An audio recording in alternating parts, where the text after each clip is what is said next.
सभी को नमस्कार, जय श्री राम। कैसे हैं आप सभी? हाँ, एक बार सभी को एडमिट कर देता हूँ मैं।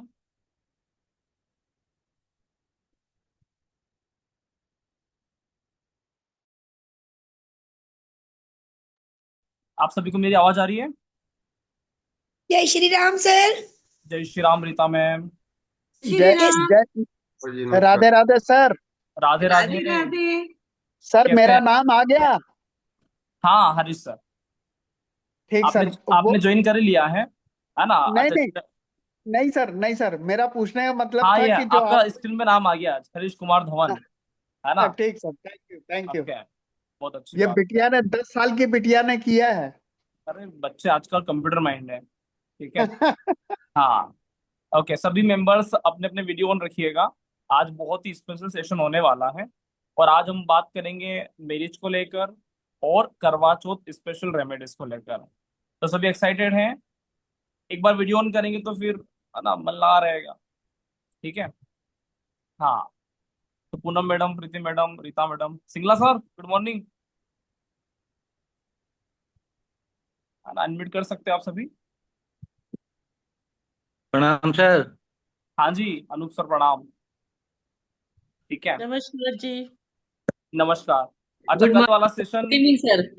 Good evening. कल वाला सेशन आप लोगों ने देखा था मेरा? कैसा था? बहुत बहुत बढ़िया बढ़िया। सर। सच्चे बहुत बच्चों? बढ़िया। आनंद आ गया कल तो। अच्छा। और परसों जी सर। वाला? परसों वाला तो था ही। अच्छा। एक्सेलेंट। ओके, क्या बात है। चलो, बहुत अच्छी बात है। तो कोशिश करते हैं कुछ कलात्मक रचनात्मक करने का। ठीक है, तो कभी कभी कविताएं लगा देते हैं बीच में। कविता अच्छा लगता है आपको कि सीधा डायरेक्ट ज्योतिष पढ़ाऊं? हाँ। नहीं, ठीक है सर, आपका जैसा सिलेबस हो, आपकी जो नहीं, स्टाइल है बस नहीं अच्छी कह रहा हूँ, लगी। मतलब ऐसा अच्छा लगता है रचनात्मक कलात्मक की सिंपल वाला यस सही यस लगता है। ओके। यस। चलिए। बाकी दूसरे मेंबर्स, है ना, कविता बेटर है, रेनो अग्रवाल मैम बहुत बढ़िया है। सत्येंद्र सर आज ही जुड़े हैं। हाँ सत्येंद्र सर, नमस्कार। है ना, माइक अनम्यूट कर सकते हो आप। ठीक है। आज ही जुड़े हो तो कहाँ थे 2 दिन तक? आप तो हमारे पुराने स्टूडेंट हो। जी सर। हाँ। कहीं बाहर कोई ऐसा बाहर कोई चले गए थे? अलग कार्य नहीं हो गया। अच्छा। जी सर। ठीक है, ठीक है, ठीक है। प्रणाम। सही है। ठीक है। तो हाँ, चलिए, अच्छी बात है। तो आज हम बात करेंगे विवाह के टॉपिक पर। और आपको सबको को पता है ना कि हमारा बहुत शानदार सेशन केपी वैदिक नाड़ी, कृष्णमूर्ति पद्धति, भृगुनंदी नाड़ी और वैदिक ज्योतिष का अद्भुत सेशन चालू होने वाला है 17 अक्टूबर को। और ऐसा ज्योतिष आपको, है ना, बोलते ना, टॉर्च लेके घूमोगे, दिया लेके घूमोगे तो भी नहीं मिलेगा, क्योंकि इसमें तीन तीन पद्धति का घोल है। और तीन तीन पद्धति का घोल होने के कारण ये सेशन अपने आप में बहुत यूनिक होता है। प्लस रामायण ज्योतिष का मिक्सअप है। तो आज हम जो स्टार्ट करने वाले हैं वो पूरी तरह से विवाह पे जुड़ा हुआ है। तो मैं आपको 2 मिनट के अंदर, है ना, क्विक प्रेडिक्शन सिखाऊंगा कि कैसे आप जन्म कुंडली खोलें और किस तरह से विवाह का प्रेडिक्शन करना सीखेंगे। कैसे आप किसी कुंडली में जाके बता सकते हो कि भैया इसको इस तरह का लड़का मिलेगा, इस तरह की लड़की मिलेगी, पति अच्छा नेचर का होगा, पति से अच्छा सुख मिलेगा, पति के घर वाले बढ़िया होंगे, पत्नी के ससुराल वाले, मतलब पत्नी के घर वाले बढ़िया होंगे, है ना? तो ये सारा जानना है कि नहीं जानना है? और 2 मिनट की सूत्रास है। तो आप सभी एक्साइटेड हैं? एक बार आप सभी की आवाज आती है तो क्लास स्टार्ट करें हम। हाँ, जिग्ना सर पहली बार जी ज्वाइन किया, बहुत अच्छी बात है। पहली बार ज्वाइन किया तो क्या दिक्कत है? एक्साइटेड हो आप सभी? वीडियो ऑन करिए एक यस। बार। है ना, जय श्री यस राम के सर। नारे लगना चाहिए। बिल्कुल। ओके। तो अभी मैं माइक म्यूट कर दूंगा तो फिर आप बोल भी नहीं पाओगे। ठीक है। तो स्टार्ट करते हैं आज की क्लास को। और बहुत शानदार सेशन होने वाला है। और सभी अंत तक बने रहिएगा, क्योंकि आज हम करवा चौथ स्पेशल रेमेडीज भी सीखेंगे। ठीक है। तो एक बार मैं सभी को म्यूट करता हूँ, क्लास का शुभारंभ।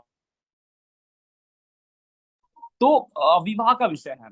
और करवा चौथ का त्योहार आता है। भारत के लोग ऐसे बोलते हैं, है ना, ऋषि मुनि ऐसा बोलते हैं कि भैया पति की लंबी उम्र के कारण, है ना, चंद्रमा को, है ना, व्रत रखते हैं चंद्रमा का।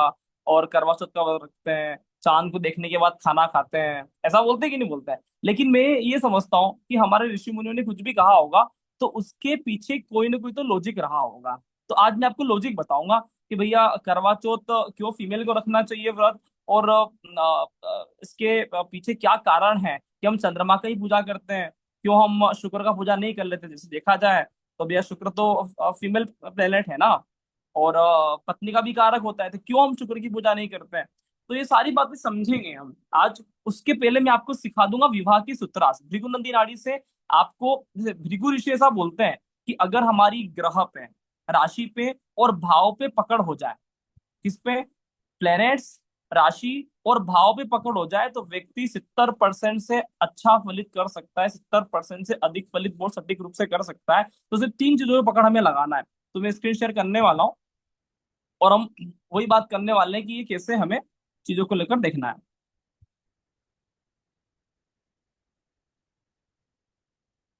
ठीक है, तो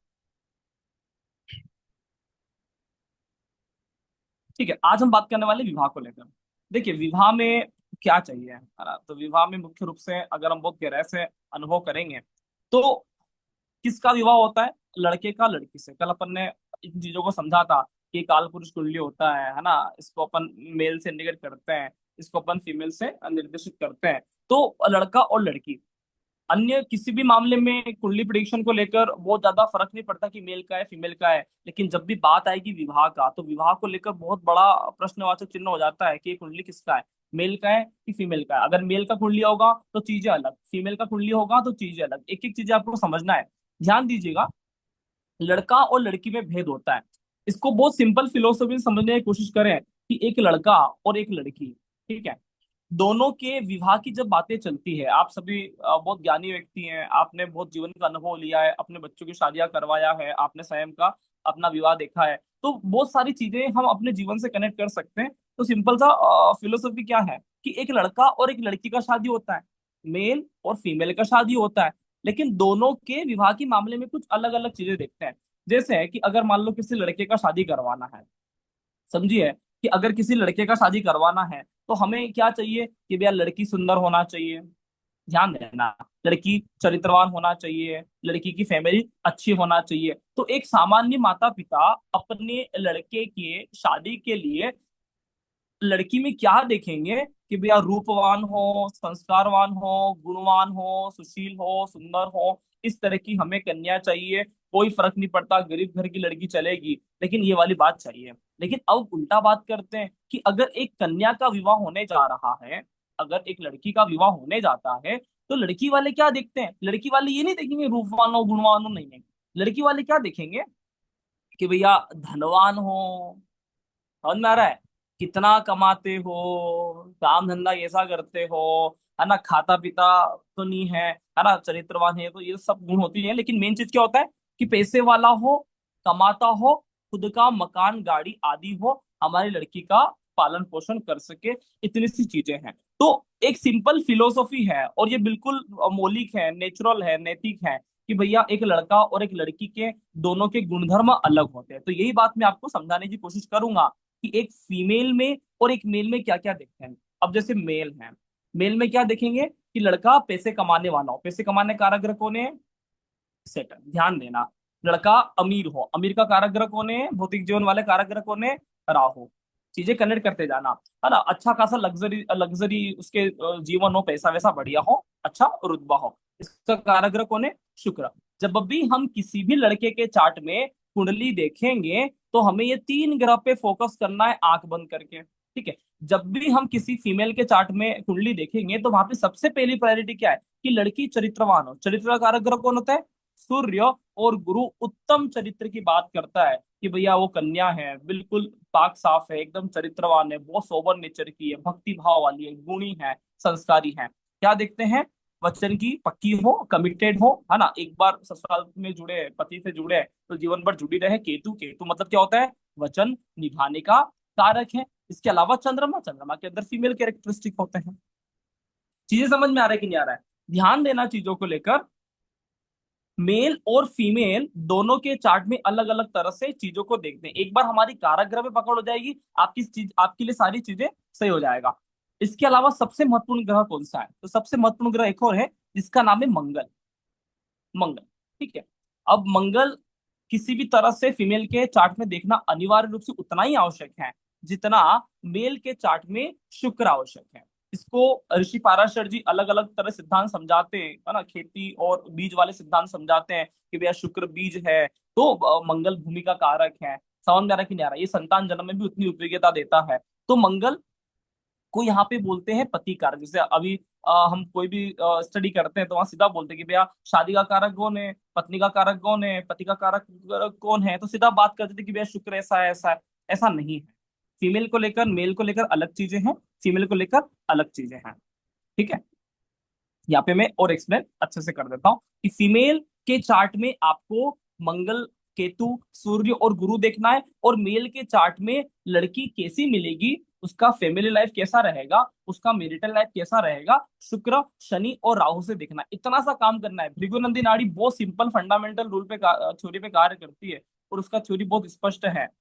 उसका थ्योरी बहुत स्पष्ट है कि मेल और फीमेल ग्रह पे ध्यान लगाएं। अब इसको अपन अलग तरह से भी समझ सकते हैं कि काल पुरुष कुंडली, ठीक है, इसको और अलग तरह समझ सकते हैं कि होता है काल पुरुष कुंडली। टोटल पुरुष ग्रह कौन से हैं? टोटल पुरुष ग्रह कौन से हैं? तो काल पुरुष कुंडली में मेष राशि में उच्च का होता है सूर्य। मेष राशि का मालिक होता है मंगल। ऋषि पाराशर जी अच्छे व्यक्ति है, मंगल को बोलते हैं केतु की तरह, केतु मंगल एक जैसे होते हैं। और इन तीनों का जो आचार्य होता है उसको बोलते हैं बृहस्पति गुरु। ठीक है। तो टोटल मेल कैरेक्टर वाले प्लेनेट कौन से हो गए? सूर्य, मंगल, केतु और गुरु। एक लड़की को शादी करने के लिए एक मेल को प्राप्त करना होता है। समझ में आ रहा है कि नहीं आ रहा है? तो टोटल मेल कैरेक्टर कौन से हो गए? मंगल, केतु, सूर्य और गुरु। इसी तरह से काल पुरुष कुंडली में टोटल स्त्री प्लेनेट कौन से हैं, मैं इसको अलग रूप से अलग, है ना, शायद से लिख देता हूँ। टोटल स्त्री प्लेनेट कौन से हैं? तो काल पुरुष कुंडली से सप्तम भाव में कौन सा ग्रह की राशि आता है? तो वीनस। सप्तम भाव में कौन सा ग्रह उच्च का होता है? तो सेटर्न। किसकी तरह होता है? शनि। ऋषि पाराशर जी बोल रहे हैं कि शनि राहु की तरह होता है। तो ये तीनों जो ग्रह हैं, ये तीनों ग्रह फीमेल ओरिएंटेड है। ध्यान देना, चाहे अपन रामायण ज्योतिष में राहु को रावण बोलते हैं, है ना, शनि को, है ना, क्रूर ग्रह बोलते हैं, शुक्र को तो खैर बोलते हैं लग्जरी वाला ग्रह। ये तीनों ग्रह फीमेल प्लेनेट को निर्देशित करता है, और ये चारों ग्रह मेल प्लेनेट को निर्देशित करता है। तो 100 बात की एक बात कि एक महिला को पुरुष को प्राप्त करना होता है और एक पुरुष को महिला को प्राप्त करना होता है।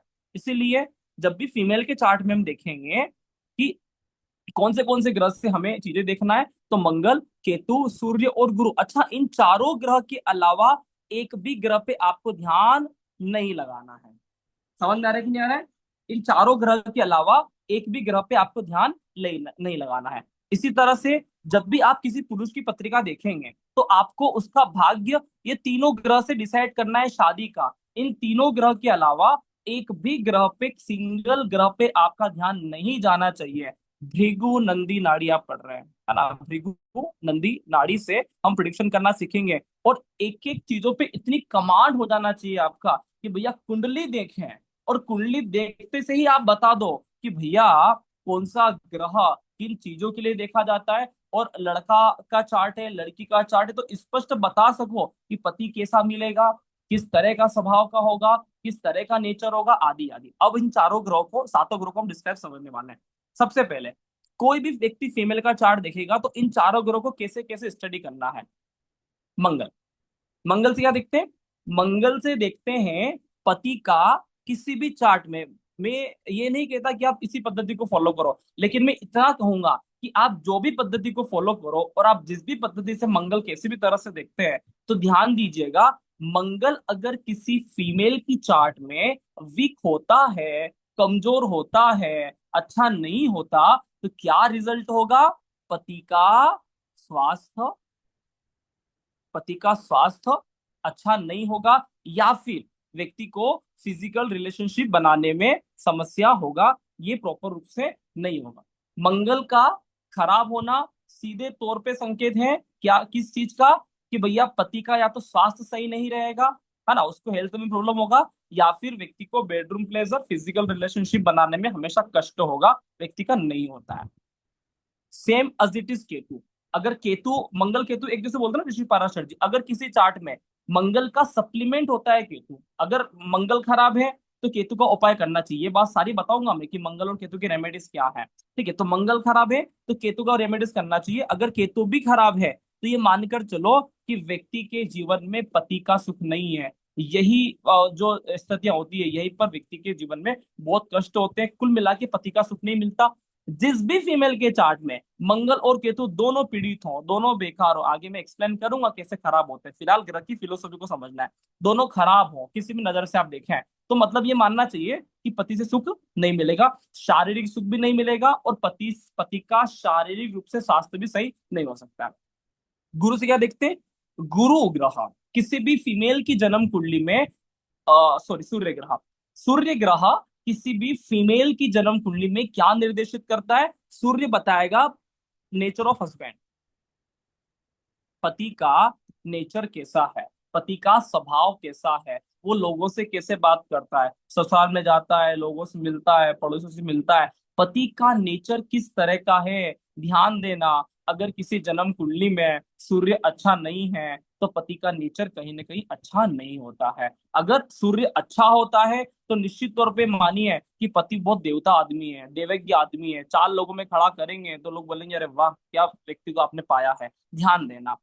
चौथा आता है जुपिटर। जुपिटर से क्या देखते हैं? हर ग्रह की अलग अलग फिलोसफी है। जुपिटर से देखते हैं परिवार वाले। भारत का व्यक्ति बोलता है वसुधैव कुटुंबकम, पूरा विश्व एक परिवार है। और गुरु को बोलते हैं जोड़ने का कारक। कभी अनुभव किया कि शादी में कभी वकील को नहीं बोलते कि भैया फेरे दिलवाओ, शादी में बोलते कि भैया गुरुजी व्यक्ति आएगा, पंडित पुरोहित व्यक्ति आएगा, है ना, पीले रंग का कपड़ा पहन के आएगा और वही गठबंधन करवाता है। क्योंकि गुरु का अर्थ होता है जोड़े रखना। गुरु एकमात्र वह स्थिति है जो किसी भी परिस्थिति में टूटे ना। और भारत में हमेशा विवाह का शब्द आता है, तलाक का शब्द कभी नहीं आता। तलाक उर्दू शब्द है। चीजें समझ में आ रहा है कि नहीं आ रहा है? तो गुरु को बोलते हैं जोड़ने की प्रक्रिया।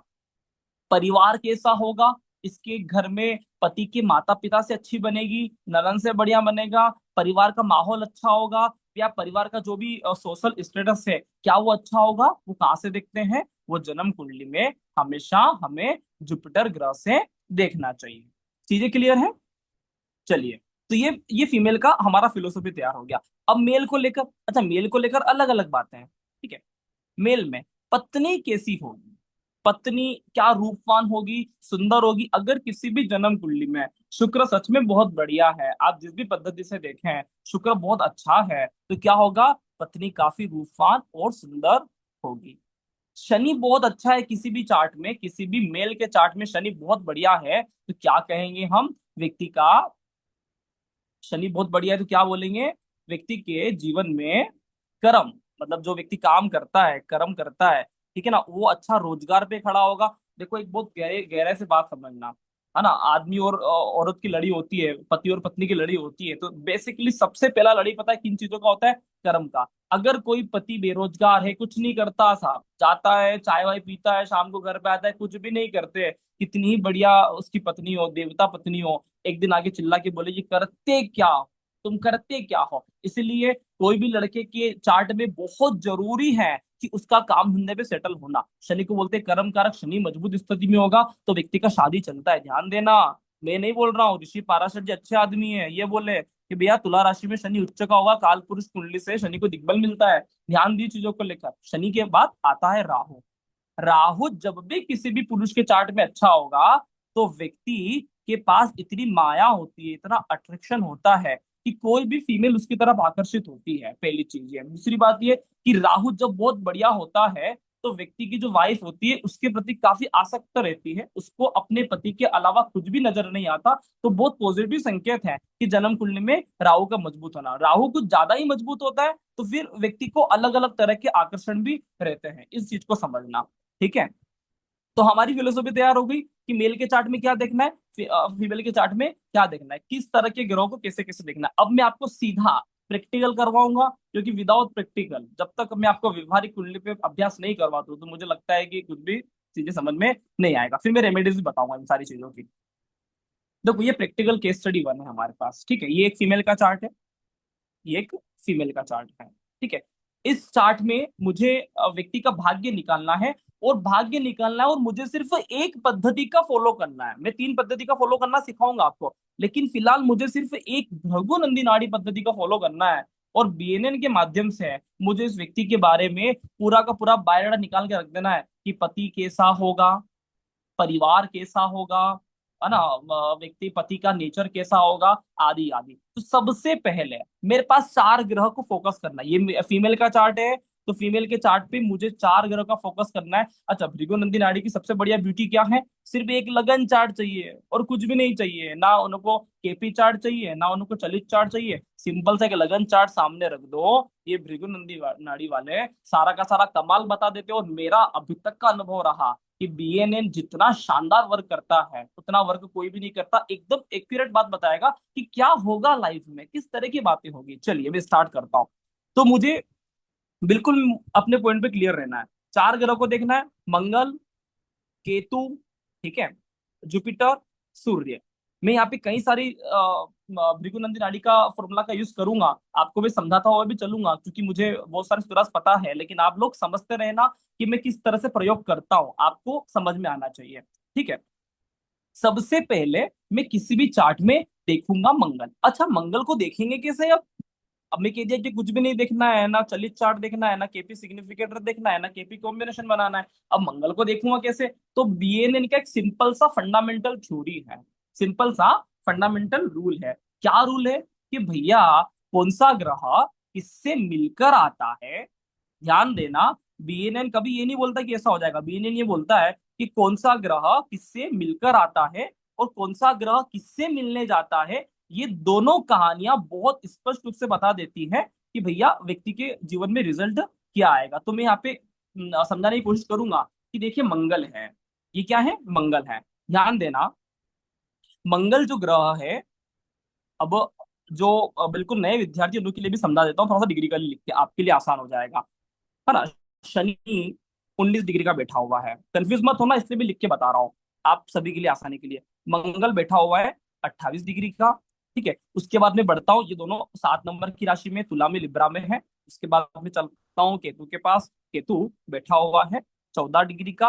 अब मुझे क्लियर हो गया, क्योंकि भृगुनंदी नाड़ी का रूल फॉलो करना है, इसलिए भृगुनंदी नाड़ी के रूल फॉलो करने में मुझे कुछ कुछ चीजें अपनाना पड़ेगा। तो कौन सा ग्रह किससे मिलके आ रहा है, किससे मिलने जा रहा है, मैं सीधा मंगल पे इसलिए ध्यान लगाया क्योंकि मुझे ये देखना है कि व्यक्ति का पति का हेल्थ कैसा रहेगा और व्यक्ति का पति के साथ उसका फिजिकल रिलेशनशिप, उसका जो वैवाहिक जीवन में जो संबंध होते हैं वो कैसा रहेगा। तो Mangal is placed between Saturn and Ketu. Mangal Shani और केतु के मध्य बैठा हुआ है। अब क्या, है ना, तो क्या बोलते हैं ज्योतिष में कि केतु को बोलते हैं करेला। नहीं समझ में आया, ध्यान रखो, केतु मतलब करेला, करेला मतलब कसेला, कसेला बोल दो। करेले का जो जूस पीता है आदमी या कसेला होता है, ये सारा केतु वाला स्वभाव है। शनि को बोलते हैं कड़वा अनुभव है, बहुत अच्छा अनुभव नहीं रहा, ठीक है। तो शनि और केतु के बीच में मंगल फंसा हुआ है। इसका मतलब क्या होगा कि मंगल के पास जो भी रिजल्ट आएंगे वो कहीं ना कहीं शनि और केतु से प्रभावित होंगे, है ना। तो सिंपल सी हमारी नियम है कि ये जो मंगल है यहाँ पे पाप कत्री में, इसको क्या बोलते हैं अपन, एक बार सारा हटाता हूँ वापस से लिख दूंगा। मंगल सेटर्न और केतु के बीच में बैठा हुआ है, तो हम क्या बोलेंगे, मंगल यहाँ पे पाप कत्री में, पाप कत्री। पाप कत्री में होने के कारण रिजल्ट क्या आएगा, सिंपल सी बात है, हमको पता है कि मंगल से क्या देखते हैं, पति का स्वास्थ्य, पति का स्वास्थ्य, पति कारक मंगल होता है। पति कारक मंगल का मतलब पति का स्वास्थ्य कैसा होगा और पति से संबंध कैसे रहेंगे, फिजिकल रिलेशनशिप कैसे रहेंगे, ये बात स्पष्ट मंगल बताता है। शनि और केतु के बीच में बैठा हुआ है, क्या पति का स्वास्थ्य अच्छा रहेगा? मैं कुछ भी जानकारी नहीं निकाल रहा हूँ, सिर्फ बीएनएन से बात कर रहा हूँ। क्या पति का स्वास्थ्य अच्छा रहेगा? उत्तर है नो। नो। क्यों नो? क्योंकि सेटन और केतु दोनों पापी ग्रह हैं। दो पापी ग्रह के बीच में अगर कोई ग्रह फंसेगा तो निश्चित तौर पर वो नकारात्मकता फैलाएगा। रिजल्ट है नो, ठीक है। क्या छठा भाव विवाह को लेकर सपोर्ट करता है? निश्चित तौर पे पाराशरी का नियम है, किसी भी भाव से 12th हाउस का हानि करता है, तो छठा भाव भी यहाँ पे सपोर्टेड नहीं है। उत्तर है अगेन नो, उत्तर है अगेन नो। इसके अलावा एक और चीज है यहाँ पे, वो भी एक्सप्लेन करता हूँ, ठीक है। भृगुनंदी नाड़ी एक तो शुभ कत्री पाप कत्री में फोकस करता है, कौन सा ग्रह किससे मिल के आ रहा है, किससे मिलने जा रहा है, सिंपल सा। दूसरा, वक्रत्व के नियम पे फॉलो करता है। अगर प्लेनेट कोई भी वक्री होता है और वक्री ग्रह के नक्षत्र में भी जाकर बैठता है या वक्री ग्रह से संबंध स्थापित करता है, तो इसका मतलब उत्तर ये है कि टुकड़े टुकड़े में रिजल्ट आएगा, ब्रेक होगा, ब्रेक। ब्रेक समझते हो ना, एक ही बार में संतुष्टि मिले ऐसा नहीं कहा जा सकता। कुछ न कुछ व्यक्ति के लाइफ में ब्रेक रहेंगे, स्ट्रगल रहेगा, रिजल्ट टुकड़ों में आएगा। इसका मतलब हमें एक चीज समझ में आया इतनी सारी कहानियों से, ज्यादा कहानी अपन आगे नहीं बढ़ाएंगे, इतनी सारी कहानी से हमें ये समझ में आया कि मंगल जो प्रतीक कारक है ये बहुत अच्छा नहीं है। अब यहाँ पे दो बातें हो सकती हैं। पहली बात तो ये कि या तो पति का हेल्थ खराब हो, या फिर पति का पत्नी के साथ जो रिलेशनशिप वाला जो मामला होता है उसमें अप डाउन्स रहेंगे। दो बातों में से एक बात निश्चित रूप से होना क्लियर है। आगे दूसरी बात को कंफर्म करने के लिए मेरे को जाना पड़ेगा केतु के पास। भैया मैं चला जाता हूँ केतु के पास, केतु को देख लेता हूँ। केतु कहाँ प्लेस्ड है? केतु प्लेस्ड है वृश्चिक राशि में।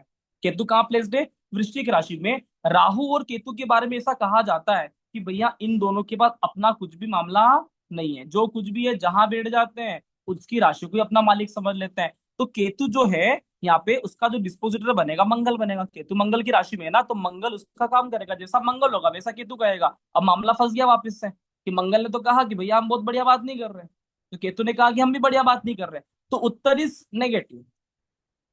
इस मामले में भी नेगेटिव। दूसरा, सप्तम भाव में पापी क्रूर ग्रह का क्या काम भैया, है ना। सप्तम भाव में सूर्य आ जाए, एक सिंपल सा नियम वो लिख के रखो, सूर्य आ जाए, केतु आ जाए, है ना, मंगल आ जाए, ये तीनों ग्रह क्या काम करने वाले हैं? कुछ भी काम के नहीं है सप्तम भाव में, खासकर फीमेल के चार्ट में। मेल के चार्ट में तो चलेगा, सन्यासी बनाता है आदमी को, संत बना देता है, तो ये अगेन नो। मंगल और केतु बढ़िया नहीं है। अब एक बात बहुत क्लियर तरह से स्पष्ट रूप से समझ में आ गया कि ये व्यक्ति का विवाह किसी भी व्यक्ति से होगा। ये व्यक्ति का विवाह किसी भी व्यक्ति से होगा, क्या इसको अपने पति का हेल्थ और पति से सुख मिल जाएगा? उत्तर इज नो। अब आप चाहे केपी से लगा के देखना, चाहे वैदिक से लगा के देखना, कुछ भी लगा के देखना, बीएनएन ने कहा कि उत्तर इज नो। कोई भी पद्धति उसका खंडन नहीं कर सकती। अब जो भी होगा वेरिफिकेशन होगा। समझ में आ रहा है कि नहीं आ रहा है? बीएनएन एक अपने आप में एक अद्भुत टेक्निक है, वेरिफिकेशन ही करना पड़ेगा, तो मैं वेरिफिकेशन भी करने जाऊंगा। फिलहाल उत्तर इज नेगेटिव अगेन।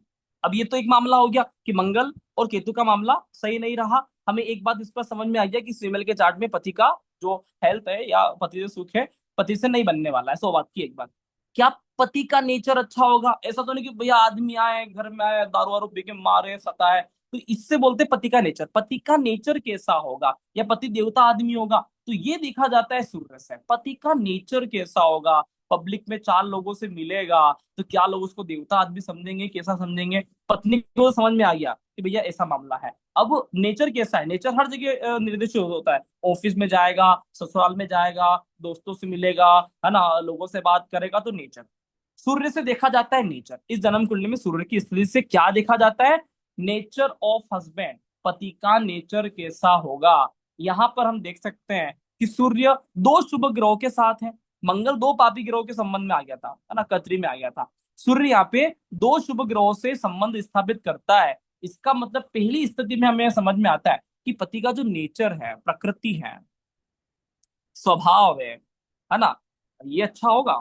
ध्यान देना, मतलब चार लोगों से मिलेगा तो लोग यही बोलेंगे कि पति देवता आदमी है, पति बहुत बढ़िया है, इस व्यक्ति का पति, इसका नेचर बहुत बढ़िया होगा, बहुत सोबर होगा। जितने भी लोग मिलेंगे कि बोलेंगे कि यार ये बहुत बढ़िया व्यक्ति है। दूसरा, सूर्य उच्च का है, सूर्य अपनी उच्च राशि में है, निश्चित तौर पे उच्च राशि में है तो रिजल्ट बेटर आने वाला है। तो हम ये कहेंगे कि मंगल और केतु नो, ठीक है, नो सूर्य यस।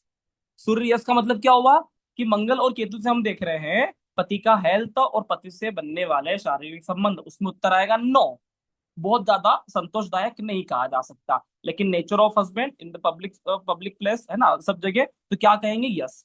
जुपिटर से देखते हैं व्यक्ति के परिवार वाले, मतलब परिवार वाले को ध्यान देना। एक और महत्वपूर्ण तथ्य, गुरु जो होता है किसी भी महिला के चार्ट में ससुराल का ही कारक होता है। ऐसा लोग बोलते हैं राहु ससुराल का कारक है, ऐसा नहीं है। महिला का ओरिजिनल ग्रह होता है, ओरिजिनल जो घर होता है वो होता है ससुराल, और गुरु को बोलते हैं ओरिजिनल घर। समझ में आ रहा है कि नहीं आ रहा है? तो गुरु से देखा जाता है व्यक्ति का घर परिवार, क्या घर परिवार वाले लोग अच्छे रहेंगे क्या? तो अष्टम भाव में गुरु बैठा हुआ है। पाराशरी का एक सिंपल सा फंडामेंटल रूल है कि शुभ ग्रह, बता देता हूँ, शुभ ग्रह 1 5 9 में बैठे हैं बहुत बढ़िया रिजल्ट देता है। 3 6 10 और 11 में थोड़े, 3 6 10 में थोड़े से कमजोर हो जाते हैं, ठीक है। अष्टम भाव द्वादश भाव में ये थोड़े से, है ना, अपने आप को अकेला महसूस करते हैं। जैसे यहाँ पे शुक्र आ गया, बुध आ गया, गुरु आ गया, तो हमेशा स्पिरिचुअलिटी की ओर इसका मामला रहेगा। हो सकता है, संभावित है कि गुरु यहाँ पे अष्टम भाव में बैठा हुआ है। ठीक है, तो इसके जो परिवार घर परिवार वाले होंगे उनका जो व्यवहार होगा या उनका जो संबंध होगा इस व्यक्ति से बहुत ज्यादा अटैचमेंट वाला नहीं होगा। अष्टम में इसका मतलब डिटैचमेंट है। सत्येंद्र सर आपको कुछ भी नहीं लिखना है, आपसे मेरा सुनते रहिए। ठीक है, कोई भी मेंबर्स कुछ भी नहीं लिखेंगे, है ना। तो ये चीजें समझें कि गुरु से हमें क्या समझ में आया। गुरु से हमें ये समझ में आया कि ये अलगाव है। एक और भृगुनंदी नाड़ी का सिंपल एक टेक्निक ध्यान लगाना। मैं आपको टेक्निक सिखा रहा हूँ। टेक्निक क्या है? गुरु को देखना था ना, हमने हर ग्रह को एक ही तरह से देखा।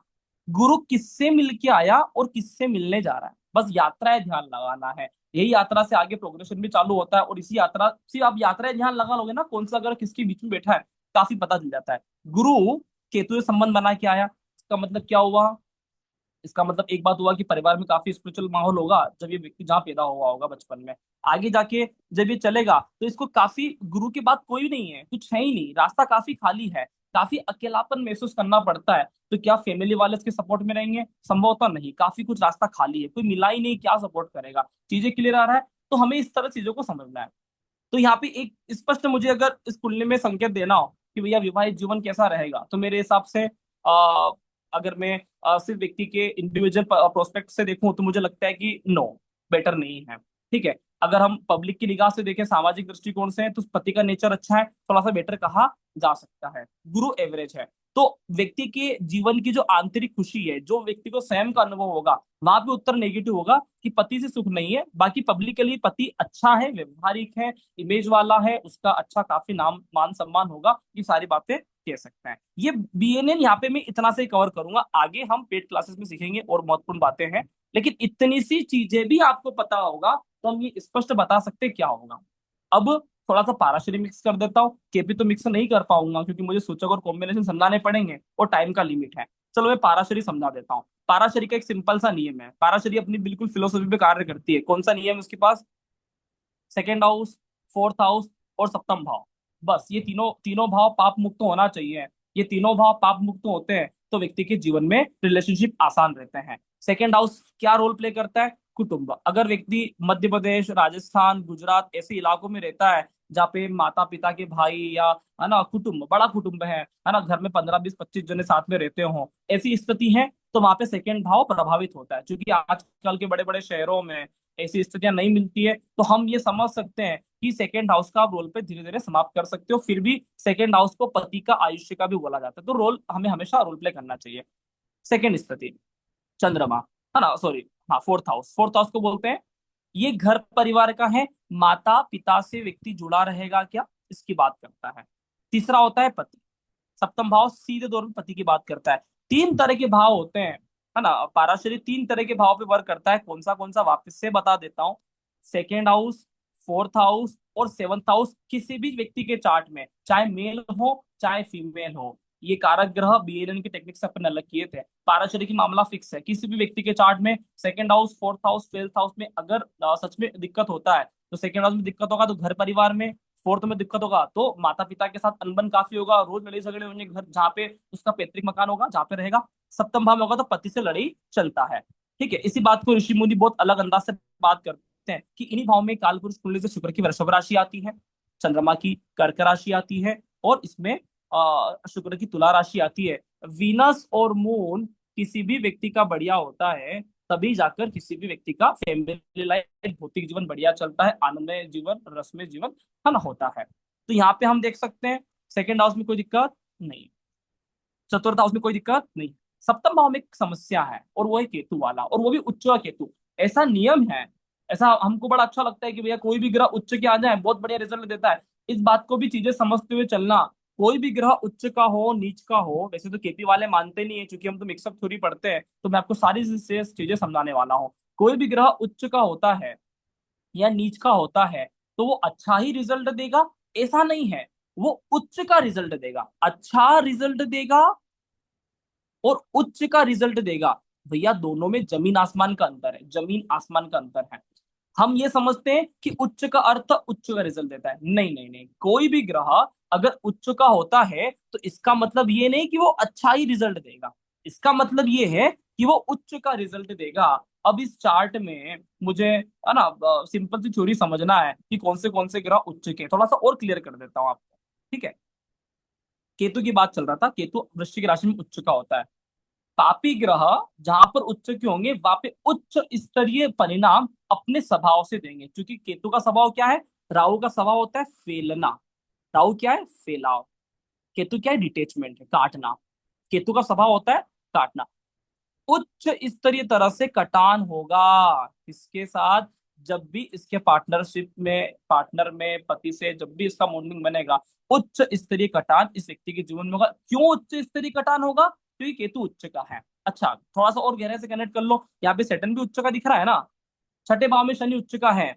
व्यक्ति को मेहनत, छठा भाव मेहनत का होता है ना, मेहनत उच्च स्तरीय तरीके से करनी पड़ेगी। 12th हाउस में सूर्य उच्च का है, मतलब क्या, व्यक्ति को बीमारियां, खर्चे उच्च स्तरीय तरह के होंगे, व्यक्ति के एक्सपेंसेस बहुत बड़े बड़े उच्च स्तरीय तरह के एक्सपेंसेस होंगे। ध्यान देना कि उच्च होने से आप ऐसा नहीं खुशियां मनाने लग जाओ कि भैया उच्च ग्रह हम तो बादशाह आदमी बन गए। नहीं नहीं नहीं, थोड़ा सा फिलोसफी को समझो। पापी ग्रह अगर 6 8 12 में उच्च की बन के बैठते हैं, पापी ग्रह 6 8 12 में उच्च की बन के बैठते हैं, भैया आप क्या समझ रहे हो, ये व्यक्ति इतना संघर्ष देखेगा कि पूछिए मत, संघर्ष हार जाएगा ये व्यक्ति, नहीं हारेगा। वो बोले बहुत जीवन में खूब संघर्ष देखा है। छठे में उच्च का शनि, 12th में उच्च का सूर्य, नवम भाव अष्टम भाव में खैर पापी ग्रह उच्च का नहीं है, गुरु है, तो ज्ञान देगा, उच्च स्तरीय ज्ञान देगा। जो भी ग्रह डीप रिसर्च, ओकल्ट साइंस, इस इन सारी चीजों में, तो इस तरह से हमें चीजों को फिलोसफी समझते हुए चलना है। तो वैदिक के मामले में यहाँ पे बहुत अच्छा मामला नहीं है, पति को लेकर, फैमिली को लेकर, कुटुंब को लेकर मामला सेट है। ठीक है, तो हम ओवरऑल क्या निष्कर्ष निष्कर्ष हमने दिया इस कुंडली पे, एक ही निष्कर्ष हमने यहाँ पे समझा कि मंगल और केतु पीड़ित हैं, पति का हेल्थ डिस्टर्ब, पति से संबंध नहीं रहेंगे अच्छे। सूर्य बढ़िया है, इसका मतलब ये हुआ कि पति का नेचर बढ़िया होगा। गुरु एवरेज है, परिवार वाले अच्छे खासे ठीक ठाक लोग मिलेंगे। सप्तम भाव पीड़ित है, अगेन वार करता है वापिस से पति पे। अरे भैया, या तो मंगल केतु सही हो या फिर कम से कम सप्तम भाव सही हो, तो कहीं ना कहीं से तो चीजें बने। यहाँ पे स्पष्ट संकेत देता है कुंडली कि भैया ऐसा होगा कि पति से नहीं बनेगा। अब वो केपी कॉम्बिनेशन इसको वेरिफिकेशन ही करेगा, टेली ही करेगा, इसका खंडन नहीं कर सकता, उसको मंडन ही करना पड़ेगा, मंडन करना ही पड़ेगा। चीजें क्लियर है, वक्री ग्रह की चीजों को लेकर आप और वक्त से परिणाम दे सकते हैं। मैं आपको अनादर केस स्टडी भी ले जाता हूँ। ठीक है, एक और केस स्टडी समझ लीजिए आप। ठीक है, अच्छा ये कुंडली मेल का सेम वृषभ लगन है लेकिन चार्ट अलग अलग है, ये कुंडली मेल का। अब मेल के चार्ट में किस तरह से हमें चीजों को देखना है, आपके पास कोई कुंडली आ जाए कि भैया हमें तो चीजें देखना है, आ गया शादी का कुंडली देखना है, और वो व्यक्ति बोले साहब गुण मिला दो। अरे गुण मत मिलाओ, कुंडली तो मिला लो पहले कि व्यक्ति के जीवन में भाग्य कितना है, क्या है। अब मेल के चार्ट में मुझे क्या देखना पड़ेगा, मुझे देखना पड़ेगा विनस, सेटर्न और राहु। इसके अलावा मुझे किसी भी ग्रह से बातचीत नहीं करना है। फीमेल के चार्ट पे अपन ने क्या दिखा था, मंगल, केतु, गुरु और सूर्य। मेल के चार्ट में अपन को 3 ग्रह पे फोकस करना है, एक ग्रह और कम है क्योंकि आदमी बेचारा साधारण आदमी होता है, ज्यादा टेंशन उनका होता नहीं। चलिए, तो 3 ग्रहों पे फोकस करना है, इसके अलावा किसी ग्रह पे फोकस करने की आवश्यकता ही नहीं है। विनस प्राइम ग्रह है, जिस तरह से फीमेल के चार्ट में मंगल प्राइम ग्रह था। विनस के बाद हमेशा सेटर्न को देखें और सेटर्न के बाद हमेशा राहु को देखें। विनस से क्या देखते, पत्नी कैसी मिलेगी, क्या पत्नी बढ़िया होगी, पत्नी सुंदर होगी, कहना मानने वाली होगी, पत्नी से शारीरिक सुख मिलेगा, पत्नी अच्छी स्थिति में होगी, पत्नी अच्छा चरित्र का होगा, शुक्र से पता चल जाएगा। शनि से हम ये अनुभव करेंगे कि व्यक्ति का जो नौकरी है या व्यक्ति का जो कार्य क्षेत्र है, व्यापार है, जो भी है XYZ, ये क्या अच्छी तरह से चलेगा। कई बार पुरुष के चार्ट में लड़ाई झगड़े का मूल कारण ये होता है कि भैया आदमी काम धंधे भी नहीं जाता, इससे नई नई शादी हो, 2 4 5 साल तक पत्नी को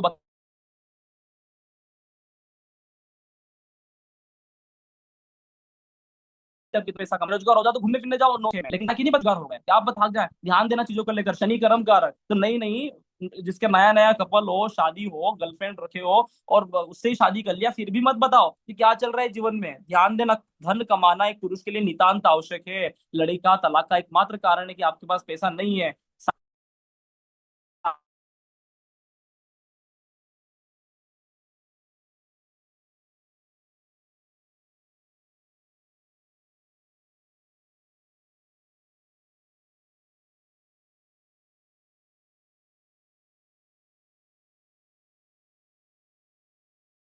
तो भैया हाँ, अभी आवाज आ रहा है मेरा? Okay, thank you Satyan sir, ठीक है। ओके ओके, ठीक है।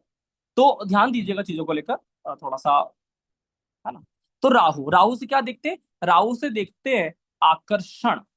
आकर्षण, देखो ध्यान देना, कोई भी पुरुष हो उसके अंदर एक अच्छा खासा आकर्षण होना चाहिए, ताकि भैया आपकी पत्नी आपके प्रति आकर्षित रहे, है ना, अन्य उसको किसी और की तरफ देखना ही ना पड़े। तो एक पुरुष के अंदर एक कला होना चाहिए। भगवान श्री राम के अंदर ऐसी कला थी कि भैया रावण इतने मायावी रूप धारण करके आया, है ना, तो सीता माता को फर्क नहीं पड़ा कि राम इतना आदर्श व्यक्ति है, तो क्या देखे रावण में, समझ में आ रहा है कि नहीं आ रहा है? तो आकर्षण बहुत बढ़िया चीज है। अगर ये होता है तो पुरुष राजा होता है, ध्यान देना। अगर राहु मजबूत होता है तो पुरुष राजा की तरफ फील करता है। जन्म कुंडली में राहु का मजबूत होना मतलब अद्भुत शक्ति की बात हो रहा है। चलिए तीनों ग्रहों को पकड़ेंगे इस व्यक्ति के चार्ट में, विनस, सैटर्न, राहु, ठीक है भैया।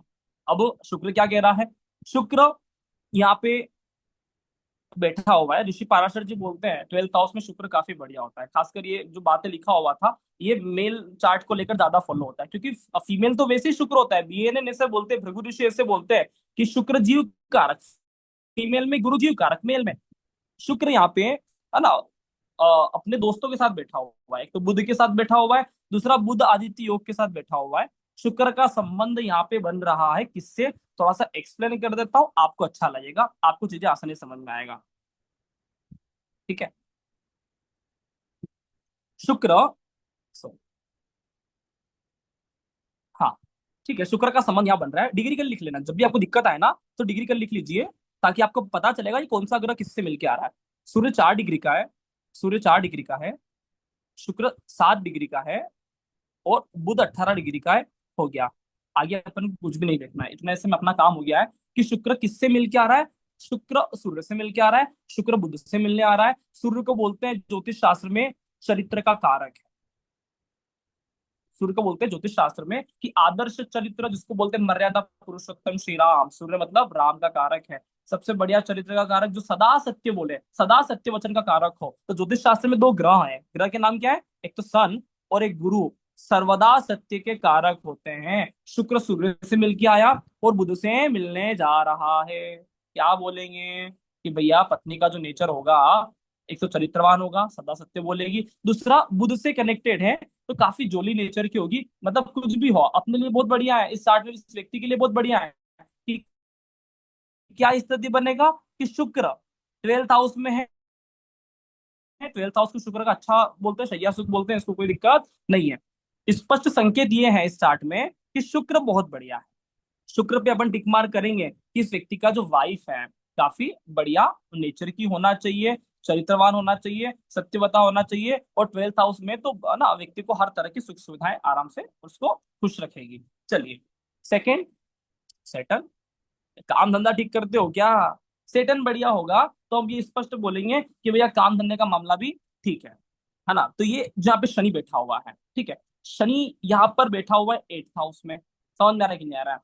क्या शनि के पास कोई भी आगे पीछे कोई भी ग्रह है? कोई भी ग्रह नहीं है, शनि स्वतंत्र है।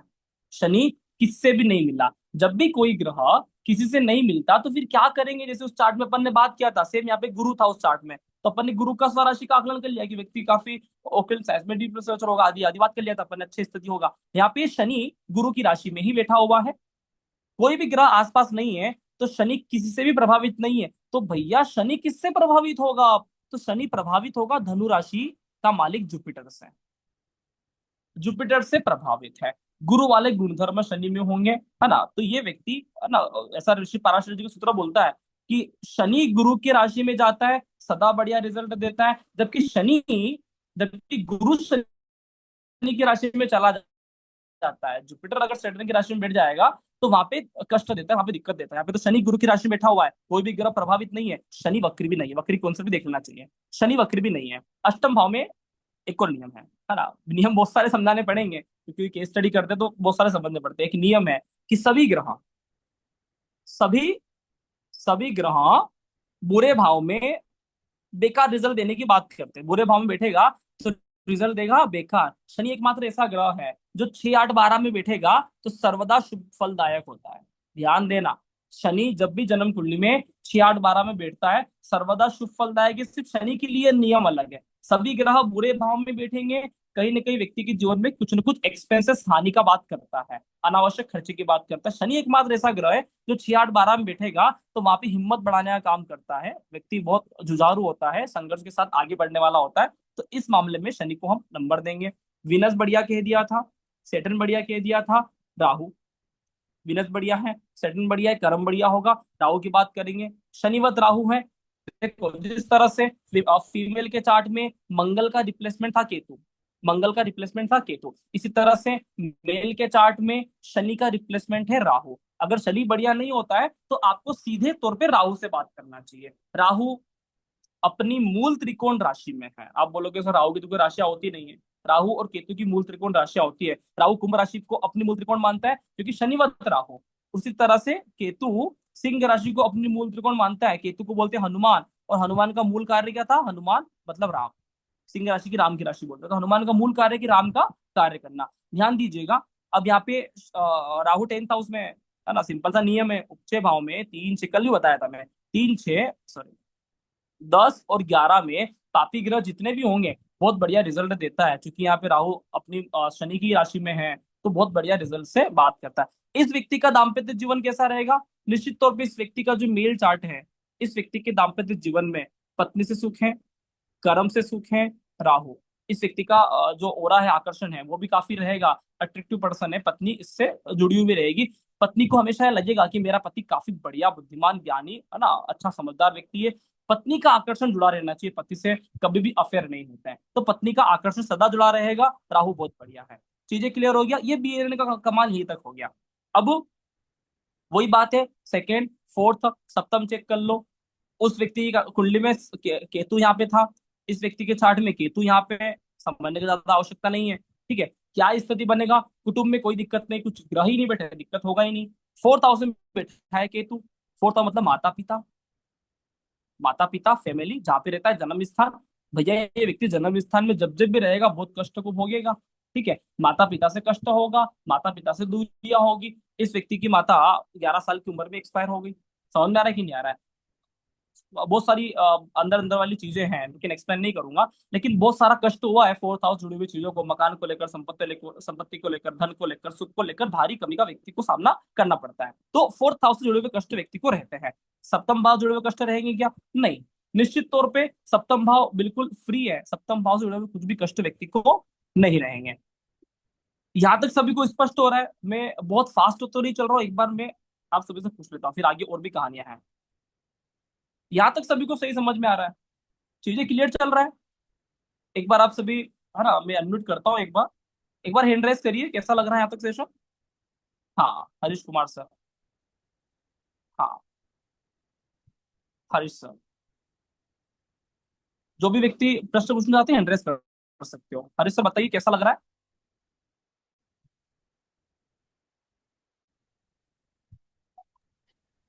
हाँ। सर इंटरेस्टिंग टॉपिक है और बहुत अच्छा समझ में आ रहा है। लेकिन सर हाँ। इतने सारे जैसे फार्मूलेज हो रहे हैं, तो हाँ, वो फार्मूलेज हमको मिलेंगे इसीलिए तो आपके, लिखे हुए या इसीलिए हमको तो लिखना होगा? मैं वही बता रहा हूँ। इसीलिए मैंने आपके साथ 100 दिन का समय लिया है। कितने दिन का समय लिया है? कि मुझे आपको कंप्लीट करने में जी 100 दिन चाहिए, जी है ना। मैं 2 दिन के लिए नहीं आ जी। सकता। लेकिन चूंकि ये डेमो है, और डेमो ये होता है कि मैं अपनी हाँ सिंपल दैट्स साधारण भाषा में आपको समझा पाऊं कि अगर आपको ज्योतिष का थोड़ा सा भी जानकारी है तो मुझे ऐसा लगता हम्म। है कि डेमो आपके लिए सार्थक होना चाहिए। इतनी सी मेरा मन का मंशा रहता है। बाकी मैं नहीं नहीं आपको बिल्कुल एक एक ठीक। चीजें बारीकी समझाऊंगा, ठीक है सर। तो निश्चित तौर पे क्लास में नहीं मैं आपको नोट, बहुत गहराई से समझाने वाला हूँ, ठीक है। नहीं नोट करने को मिलेगा सर कि अरे कंटिन्यूएशन में कैसी आपके बात साथ कर रहे नोट हो? करते? मैं आपको हिंदी में नोट्स भेजूंगा, इंग्लिश में नोट्स थैंक यू भेजूंगा, थैंक यू अलग थैंक अलग यू तरह की थैंक यू। पीडीएफ फाइल भेजूंगा। आप बेफिक्र रहिए। आप ऐसे व्यक्ति से कनेक्ट हो रहे हैं कि जिसका ज्योतिष सिर्फ कर्म क्षेत्र नहीं है, ज्योतिष जीता हूं मैं, आत्मा के साथ कनेक्ट करता हूँ। इसलिए रामायण के साथ, कवितावली के साथ ग्रंथ लिखने की कोशिश करता हूँ कि सिर्फ ज्योतिष कर्म क्षेत्र का विषय नहीं है, जीवन जीने की कला ज्योतिष है, ठीक है सर। यस हाँ, thank you Satyendra sir sir thank बताइए। यू। Thank you sir. हाँ, जी सर कैसा प्रणाम। लगा सत्येंद्र सर आपको? जी सर, नमस्कार मुझे सर। अच्छा भी लगा, और मैंने तो इसलिए टाइप किया था कि वो सारे, अगर मेरे चार्ट से, आप, मैं परमहंस मिशन का संत हूँ, आप शायद पहले परिचित हैं मुझसे। तो हाँ, जानता हूँ मैं आपको। मैं इन सबको इसीलिए बता रहा था कि जो सटीक आपने बताया, कि जैसे हाँ, मेरे चार्ट में सेवंथ में शनि और केतु, हाँ, सेवंथ में बिल्कुल। शनि केतु वो हाँ, सन्यासी बनाएगा। हाँ, स्वाभाविक रूप से। जैसा आपने एक्सप्लेन किया। अष्टम में गुरु, बस जो वैसे शनि भी केतु से, परिवार से दूर करे, शनि केतु से मिलती दूर गुरु जा रहा करेगा। है। बिल्कुल। जी। तो ये चीजें मैं उस टाइम बता रहा था कि ये बिल्कुल सटीक मतलब हो रहा है, मैं क्या कि बोलता हूँ अगर देखा कि हम जाए। 3 पद्धति को फॉलो जी करेंगे, सर। केपी वैदिक नाड़ी। जी सर। लेकिन सबसे पहले उस पद्धति को फॉलो करते हैं जिसका खंडन नहीं किया जा सकता। तो जी बीएनएन एक ऐसी पद्धति है कि उसका खंडन नहीं हो सकता। अब केपी बोले कि मैं मंडन कर रहा हूं, तो फिर केपी की और सब लोड पे जाइए, लेकिन उसका बीएनएन का खंडन नहीं हो सकता। इसीलिए हमारे पास वो जी कड़ी सर। है कि एक कड़ी को पहला ऐसा पकड़ो। मतलब मैं हमेशा कहता हूँ मेरे स्टूडेंट को भी क्लास में कि देखो, आपको जब भी योग्य ज्योतिषी बनना हो तो एक अपना कॉन्सेप्ट ऐसा उठा के रखो कि मैं राहु को देखकर प्रिडिक्शन कर सकता हूँ, मैं सप्तम भाव को देखकर जी प्रिडिक्शन सर। कर सकता हूँ। एक चीज पे ऐसी कमांड रखो ना, आपकी पूरा ज्योतिष पे कमांड हो जाएगा। तो मैं हमेशा मेरी पद्धति पे कमांड रखता हूँ, जिसपे मेरी कमांड है वही मैं आपको सिखाता हूँ, क्योंकि मेरे को आपको सिखाना है परफेक्ट ज्योतिषी, है ना, आप अच्छे से कर पाओ। तो निश्चित रूप से सर ये 100% वैलिड पॉइंट है। ठीक है। ऐसा होगा। ठीक है। फिर अच्छा ट्वेल्थ लगा। में सर सूर्य, जो आपने एक्सप्लेन किया, ट्वेल्थ में सूर्य, हाँ, 12वें में। बिल्कुल तो बिल्कुल। चूंकि बाहर तो मेरा संन्यास है, ये है, तो लोगों में तो पॉपुलर रहूंगा, निश्चित लोग तौर पर। ज्यादा पूछते हैं, बात मानते हैं। लेकिन अष्टम से कनेक्ट हो गया, शनि और केतु सप्तम में हाँ, होने से वहां पर विरक्ति रहेगी। तो ये सारे सिद्धांत काम कर रहे हैं। बिल्कुल और काम एक करेगा। और प्रश्न जोड़ देना चाहता था मैं, कि हाँ, सर क्या आप 2 तारीख को वहीं मिलेंगे, 2 तारीख को आपके आपके रेजिडेंशियल विलेज में? मैं वहां पर आ एक जाओ, मेरे को फोन सेलिब्रेशन। करना। जी 2 नवंबर ना। हाँ, आ जाओ। हाँ, आ जाओ, मैं मैं मैरिज मनासा ही अटेंड मिलूंगा। करने आ रहा हूँ, एक किसी की कोई सीए है, उनकी मैरिज है उस दिन। बहुत तो बढ़िया मैं लगेगा वहाँ आ मुझे। रहा हूँ आपके। मेरा जी फोन सर। नंबर नोट कर लेना, है ना। आपको जी ज्वाइनिंग को लेकर भी आप मेरे को बात कर सकते हो, है ना, अनादर लोगों के लिए बोल जी रहा हूँ। और आप मुझे फोन करना, सर सत्येंद्र सर जी आइए, ठीक है ना, चलिए मिलते जी हैं। सर, मैं ओके। आऊंगा। एच के सर, एच के मंजी, मांझी। हाँ जी सर, अनम्यूट करिए अपने आप को। जी जय सर, श्री राम। बहुत ही अच्छा। जय श्री राम। हाँ जी सर। मैं कई साल से ज्योतिष का अध्ययन कर रहा हूँ, मेरे ख्याल से 3-4 साल से। लेकिन जो विश्लेषण करने की आपकी क्षमता है, जो आपकी विधा है, जो आपने प्राप्त किया है, ये अद्भुत है। ये एक तरह से सीधे अंदर जा रहा है, और उस चीज को वास्तव में, मैं ऐसे स्कूल में भी मैं प्रिंसिपल रहा, अभी रिटायर हुआ हूँ। तो जी, बहुत ही अच्छी तरह से आपकी जो ये नॉलेज मुझे मिला ही नहीं। मैं भारतीय विद्या भवन से आचार्य तक का हाँ, पढ़ाई किया, जो कि कई सारे हमारा विद्यार्थी हमारे भारतीय विद्या भवन से जो वहाँ के प्रोफेसर भी रहे हैं, है ना। हाँ, तो हाँ, हाँ, तो ठीक है। जी। लेकिन ये जो आपकी कला है, आपने जो वो बताने की जो पद्धति है, मुझे तो गदगद कर दिया। मैं ज्योतिष ऐसा ही होना चाहिए सर कि भीतर से व्यक्ति बोले कि मजा आया। ठीक है। मजा आया। अगर पैसे कमाने की ही बात है तो भगवान की दया से इतना स्किल है कि बहुत तरह से पैसा कमाया जा सकता है। हमारा खुद का लंबा चौड़ा व्यापार है।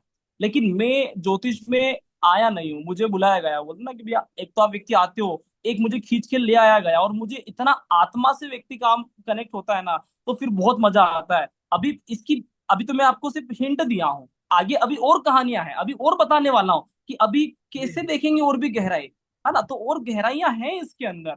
और मुझे लगता है कि ज्योतिष शास्त्र में जो व्यक्ति डूबा हुआ हो ना, वही व्यक्ति को कनेक्ट होना चाहिए, तभी ही जाके आपका अद्भुत अनुभव मिलेगा। ऊपर ऊपर से ज्योतिष नहीं किया जा सकता, ऐसा मेरा मानना है, नहीं, ऐसा मैं जी समझता जी, हूँ। ठीक है, तो आशा है आपको समुद्र अच्छा लगा होगा। ठीक है। बहुत चलिए, ही अच्छे, बहुत बहुत थैंक यू, धन्यवाद सर। Thank you sir. अभी रुकिए, आज करवा चौथ पे स्पेशल रेमेडीज देने वाला हूँ, अभी जाओ मत, क्योंकि अभी तो सारा रेमेडीज का पार्ट आने वाला है, तो जाना मत, है ना। ओके। आशा मिश्रा मैडम, कुछ कह रहे हो आप? जी सर, राधे राधे। राधे राधे मैम, जय श्री राम। सर मैं ये कह रही थी, जैसे कि किसी का BNN से अपन निकालते हैं, तो जन्म तिथि नहीं पता है, तो अपन उसको कैसे लेंगे? जन्म तिथि नहीं पता है तो जय श्री राम का नाम लिखो। हमारा जन्म कुंडली, है ना, डेट ऑफ बर्थ, टाइम और प्लेस अच्छे से होना चाहिए, तभी जाके हम्म। अपन जन्म कुंडली से बात कर पाएंगे। अगर ये तीनों चीजें नहीं है तो फिर एक और विधा आती है ज्योतिष शास्त्र में, जिसको मैं कभी कभी हमारी मेन क्लास में कनेक्ट कर देता हूँ। उसको बोलते हैं प्रश्न कुंडली। समझ में आ रहा जी। है? तो प्रश्न हाँ कुंडली जी। के माध्यम से हम कनेक्ट करते हैं। गोचर दो तरह से देखते हैं। जन्म कुंडली का गोचर जब भी देखा जाएगा तो वो जुपिटर से देखना चाहिए, और प्रश्न जी। कुंडली का गोचर जब भी देखा जाएगा तो वो चंद्रमा से देखना चाहिए। ये थोड़ा सा हिंट में कनेक्ट करवा दूंगा आप हमारे क्लास में आओगे तो, लेकिन ये मुख्य रूप से प्रश्न कुंडली का क्लास नहीं है, ये जन्म कुंडली का क्लास है। ठीक है आशा में? जी जी। ओके, थैंक यू ठीक है। सर। चलिए, तो वापस से मैं कनेक्ट करता हूँ अपनी चीजों को लेकर। तो यहाँ तक हमारा एक फिलोसफी तैयार हो जाता है ना कि भैया ज्योतिष शास्त्र में हमने कैसे कार्य करना है। कुंडली खोलते से कई बार क्या होता है, स्टूडेंट कुंडली खोलते से आंखों में मोतियाबिंद आ जाते हैं। अरे भैया, आंखों में ही मोतियाबिंद आएंगे, आपको टेंशन आएगा तो सामने वाले को टेंशन फ्री कैसे करोगे? बेचारा वो बड़ी आस लेके आया कि बताओ पंडित जी, हमारे घर में शादी कब होगी, हमारे बच्चे का लाइफ कैसा रहेगा, और आपको कुंडली खोलते से जो 102 डिग्री का बुखार आ रहा है, उसका बुखार ठीक कैसे करोगे? तो सिर्फ प्रिडिक्शन से काम नहीं बनेगा। अब मैं बात करने वाला हूँ, क्योंकि प्रिडिक्शन और भी हो सकते हैं, लेकिन अब मैं चाहता हूँ कि अब आपको रेमेडीज के पार्ट पे ले जाऊं कि कैसे मैं रेमेडीज भी कनेक्ट करता हूँ। ठीक है, तो एक बार स्क्रीन शेयर करते हैं और रेमेडीज का अद्भुत अनुभव लेते हैं। चलिए, तो बहुत शानदार आपको रेमेडी सिखाने वाला हूँ आज में। आप बोलो जी कि सर, हमें गर्व हो रहा है कि हम भारतीय हिंदू सनातन संस्कृति से जुड़े हुए हैं। ठीक है, चलिए। तो अच्छा, ये वाला हमने यहाँ पे स्टार्ट किया था मंगल, मेल को लेकर और फीमेल को लेकर। ठीक है, तो मैं यहाँ पे एक स्पष्ट एक चीज बताया था, और वो चीज ये था कि भैया मंगल का रिप्लेसमेंट केतु है ना, शनि का रिप्लेसमेंट राहु है। क्या फर्क पड़ता है? देखो, शनि का जो पुरुष के चार्ट में है ना, तो धन कमाई से संबंध है, बाप दादाओं का भी धन रहता है, दादाजी ने खूब माल कमा के छोड़ा, 20-30 बीघा आपके नाम पे खेती है, 10-15 दुकानें किराए पे चल रही है, तो बहुत बड़ा आवश्यकता नहीं होता। लेकिन बहुत फर्क पड़ता है, बहुत फर्क पड़ता है अगर फीमेल के चार्ट में मंगल और केतु अच्छा नहीं। इसलिए भारत के ऋषि मुनियों को बहुत गहराई से पता था कि कोई फर्क नहीं पड़ता, इन लोगों को, पुरुषों को छोड़िए, इनके लिए कोई रेमेडीज नहीं है। क्या ही फर्क पड़ेगा तुम्हारे जीवन में? कोई फर्क नहीं पड़ता। लेकिन एक फीमेल के चार्ट में अगर जब भी दिक्कत आता है, बहुत फर्क पड़ता है। आज भी आप बहुत गहराई से नोटिस करना, चाहे आप कैसे भी कल्चर में रहते हो, कैसी भी स्थिति में रहते हो, एक पुरुष का वैवाहिक जीवन ठीक ठाक नहीं चलता है, बहुत बड़ा फर्क नहीं पड़ता। सच में बता रहा हूँ, बहुत ज्यादा फर्क नहीं पड़ता। एक स्त्री का विवाहित जीवन अच्छा नहीं चल रहा है, बहुत फर्क पड़ जाता है, परिवार खत्म हो जाता है, जीवन खत्म हो जाता है, आपने 2-4 लोगों की लाइफ खत्म कर देते हो। इसलिए एक फीमेल को लेकर भारतीय सनातन में हमेशा उपाय को लेकर, रेमेडीज को लेकर बात किए हैं, और इस मामले में हमारे ऋषि मुनि को जितना धन्यवाद करें, जितना उनके लिए कृतार्थ हुए, है ना, हम अपने ब्राह्मणों के लिए जितना हम उनको पूजा करें उतना कम है। इसलिए भी पूजा करना चाहिए कि भारत में एक दिन ऐसा आया था कि सारे आपके शास्त्र जला दिए गए थे। ठीक है, तो फिर ये जो लगा जो घूमते हैं ना भैया, यजुर्वेद है ना, यजुर्वेदी है ना, त्रिवेदी, द्विवेदी, ध्यान देना, ये वही लोग हैं कि इनके बाप दादाओं ने, इनके वंश वंश के लोगों ने, इनके है ना पूर्वजों ने सारे के सारे शास्त्र याद थे, और ये याद थे तो इन्होंने वापिस लिख दिए। इसलिए भारत में आप ब्राह्मणों का जितना पूजा करें, मैं समझता हूँ उतना कम है, क्योंकि इन लोगों की वजह से आपके पास वापिस से पाराशरी आ गई, इन लोगों की वजह से आपके पास वापस से वेद आ गए, तो ये लोग पूजनीय हैं। समझ में आ रहा है कि नहीं आ रहा है? इसलिए भारत में ब्राह्मणों का पूजा करना अनिवार्य है। कोई भी व्यक्ति कभी किसी ब्राह्मण का अपमान नहीं करना चाहिए। ये बात मैं नहीं बोलता हूँ, ये बात रामायण रामायण में भगवान श्री राम बोलते हैं कि हम स्त्री स्त्री और ब्राह्मणों पर शस्त्र नहीं चलाते हैं। ध्यान देना, कभी भी जीवन में एक योग्य ज्ञानी व्यक्ति, ब्राह्मण व्यक्ति का अपमान नहीं करना चाहिए, और एक स्त्री का अपमान नहीं करना चाहिए। चाहे कुछ भी स्थिति हो, आप नतमस्तक करके आ जाइए, झुकने में फायदा है, इनको बहुत ज्यादा नहीं करना है। चलिए, कनेक्ट करते हैं। तो कहने का मतलब ये कि फीमेल के चार्ट में मंगल और केतु का अगर पीड़ित होता है तो इसकी रेमेडीज नितांत आवश्यक है। अच्छा, मंगल की रेमेडीज क्या है, कभी अनुभव किए हो? आप बोलोगे सर रेमेडीज बताइए। रेमेडीज क्या बताना, एक ही रेमेडीज है, सनातन संस्कृति। आप हिंदुत्व को फॉलो करें, भारत में हिंदुत्व को फॉलो करते हैं अधिकतर लोग, हिंदू सनातन को मानने वाले, हमारा कल्चर है।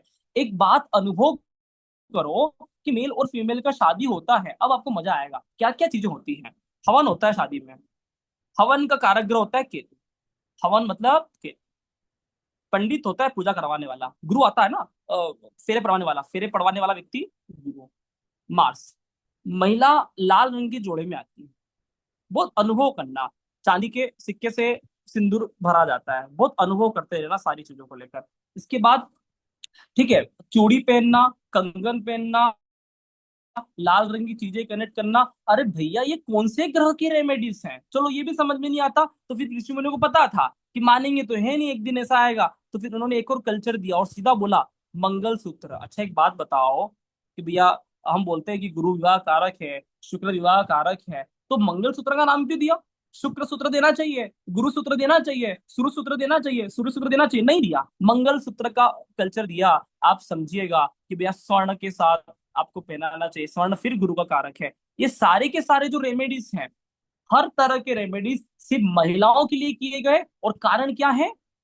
सिर्फ एकमात्र कारण है कि महिलाओं का मांगल्य होना बहुत बड़ा बात होता है, और मंगल का रेमेडीज निश्चित तौर पे करना चाहिए। इसलिए भारत में कल्चर बनाया गया कि मांग भर के रखें, लाल साड़ी साड़ी पे बैठे, पीली साड़ी में रहें। ये सारे मंगल केतु गुरु सूर्य के कारक तत्वास को फॉलो करता है। अनादर एंगल से देखें, अगर मंगल वाला नहीं होता है, मंगल के लिए तो ये रेमेडीज करना ही करना है, लेकिन कुंजवत होता है केतु। केतु की रेमेडीज क्या बताया भारत की सनातन संस्कृति? केतु को बोलते हैं, केतु का थोड़ा सा कारक बताता हूँ। केतु को बोलते हैं सबसे लास्ट में आने वाला, सबसे लास्ट में। ऋषि पाराशर जी बहुत अच्छे आदमी है, केतु को बोलते हैं 12th हाउस में आता है। 12th हाउस में पक्का घर बोलते हैं। हनुमान जी कब आते हैं? हनुमान जी तब आते हैं जब अंतिम क्षणों में कार्यक्रम चल रहा होता है कि भैया को नहीं जानत है जग में कभी संकट मोचन नाम दिया रो, है ना, बोलते कि भैया लक्ष्मण जी को बचाना है, कोई नहीं सहायक, तो अंत में जय जय श्री राम। भारत में हनुमान मंदिर की परंपरा है। हनुमान को रामायण ज्योतिष में केतु बोला जाता है। तो मैं यहाँ पे कहानी नहीं बोल रहा हूँ, यहाँ पे मैं ज्योतिष से कनेक्ट कर रहा हूँ कि मंदिर को हनुमान मंदिर निश्चित तौर पे मिलेगा। फिर वो युग बदल गया कि अब, है ना, अब होता क्या है कि मार्केट इतना बड़ा हो गया तो हनुमान जी के मंदिर बीच में आने लग गया, लेकिन वो आउटसाइड किसी जमाने में था। चलिए, केतु का रेमेडीज क्या है? लास्ट लास्ट में केतु को आप कनेक्ट करिएगा। लास्ट लास्ट क्या है? तो कुछ कारक तत्व होते हैं केतु के, जैसे क्या? हर तरह की पतली नुकीली चीज, पतली नुकीली चीज का कारक केतु होता है। ठीक है, हर तरह का शस्त्र कारक केतु होता है। हर तरह का किसी भी तरह की गड्ढा होना उसका कारक केतु होता है। ध्यान देना, दीवार में क्रेक आना केतु होता है। रिश्तों में दरार आना केतु होता है। केतु हर तरह की पतली नुकीली चीज का कारक तत्व होता है। अच्छा, भारत में पतली नुकीली चीज का इसका क्या रेमेडीज दिया होगा ऋषि मुनियों ने? बहुत गहराई से अनुभव करना। और ये भारत की संस्कृति की बात बता रहा हूँ कि भारत की संस्कृति केतु से कितनी गहराई से प्रभावित थी। यहाँ पे एक परंपरा है, कर्ण छेदन। कर्ण छेदन, कान छिदवाने की परंपरा भारत, सिर्फ मेल में, जबकि फीमेल में, फीमेल में तो निश्चित तौर पे कान का छेद है, इंजेक्शन है, कटान है, ठीक है, और अपनाती है ना, नासिका छेदन को कनेक्ट करती है। ये मानकर चलो कि उस फीमेल का केतु एक्टिवेट होता। भारत के लोगों की जानकारी और भारत के लोगों का अनुभव देखे हैं। छोटी बच्ची भी होती है 3 साल 4 साल का, उसका भी नासिका में और कर्ण छेदन निश्चित तौर पे भारत के लोग करवा ही देते हैं। तो कितना गहराई से रेमेडीज को अनुभव करने वाले लोग हैं। और यही कारण था कि भारत में तलाक नहीं होते थे, तलाक नहीं होते थे। और यही कारण है कि आज भी पूरी दुनिया, इतने ज्यादा लोग वैश्विक संस्कृति से प्रभावित हैं, पश्चिमी कल्चर को फॉलो करती है, फिर भी सबसे कम तलाक पूरी दुनिया के कंपैरिजन में सबसे कम तलाक हिंदुइज्म में है। हिंदुइज्म में है। या क्या गहरी बात है, आखिर क्या कारण है? ऐसा क्या चीज था भारत के लोगों के पास जो रेमेडीज करके रखे? और सबसे ज्यादा शादी टिकने के मामले में हिंदू लोग सबसे आगे। क्या कारण है कि ये एक पत्नी के साथ जीवन भर रह लेते हैं, है ना, एक पति के साथ जीवन भर रह लेते हैं? क्या रीजन रहा होगा? रेमेडीज समझ में आया? एक और रेमेडीज है, क्या बोला था मैं, केतु लास्ट में आता है। तो लास्ट में क्या आता है? लास्ट में आता है चरण। चरण, भारत के लोग बहुत गहराई से अनुभव करते थे। क्या बोले वो कि चरण, और चरण में फिर केतु को एक्टिवेट किया जाए। तो क्या किया जाए? तो पहली चीज तो ये कि कोई भी महिला कभी भी दंड प्रणाम नहीं करेगी। महिला को आप दंडवत प्रणाम कर सकते हो, महिला कभी किसी व्यक्ति के सामने दंडवत प्रणाम नहीं करेगी, चाहे सामने वाला उसका गुरु ही आ जाए, भगवान ही आ जाए। दंडवत प्रणाम करने की परंपरा सिर्फ पुरुषों के पास है। अच्छा, महिलाओं के लिए 12th हाउस क्या है? चरण। चरण मतलब क्या?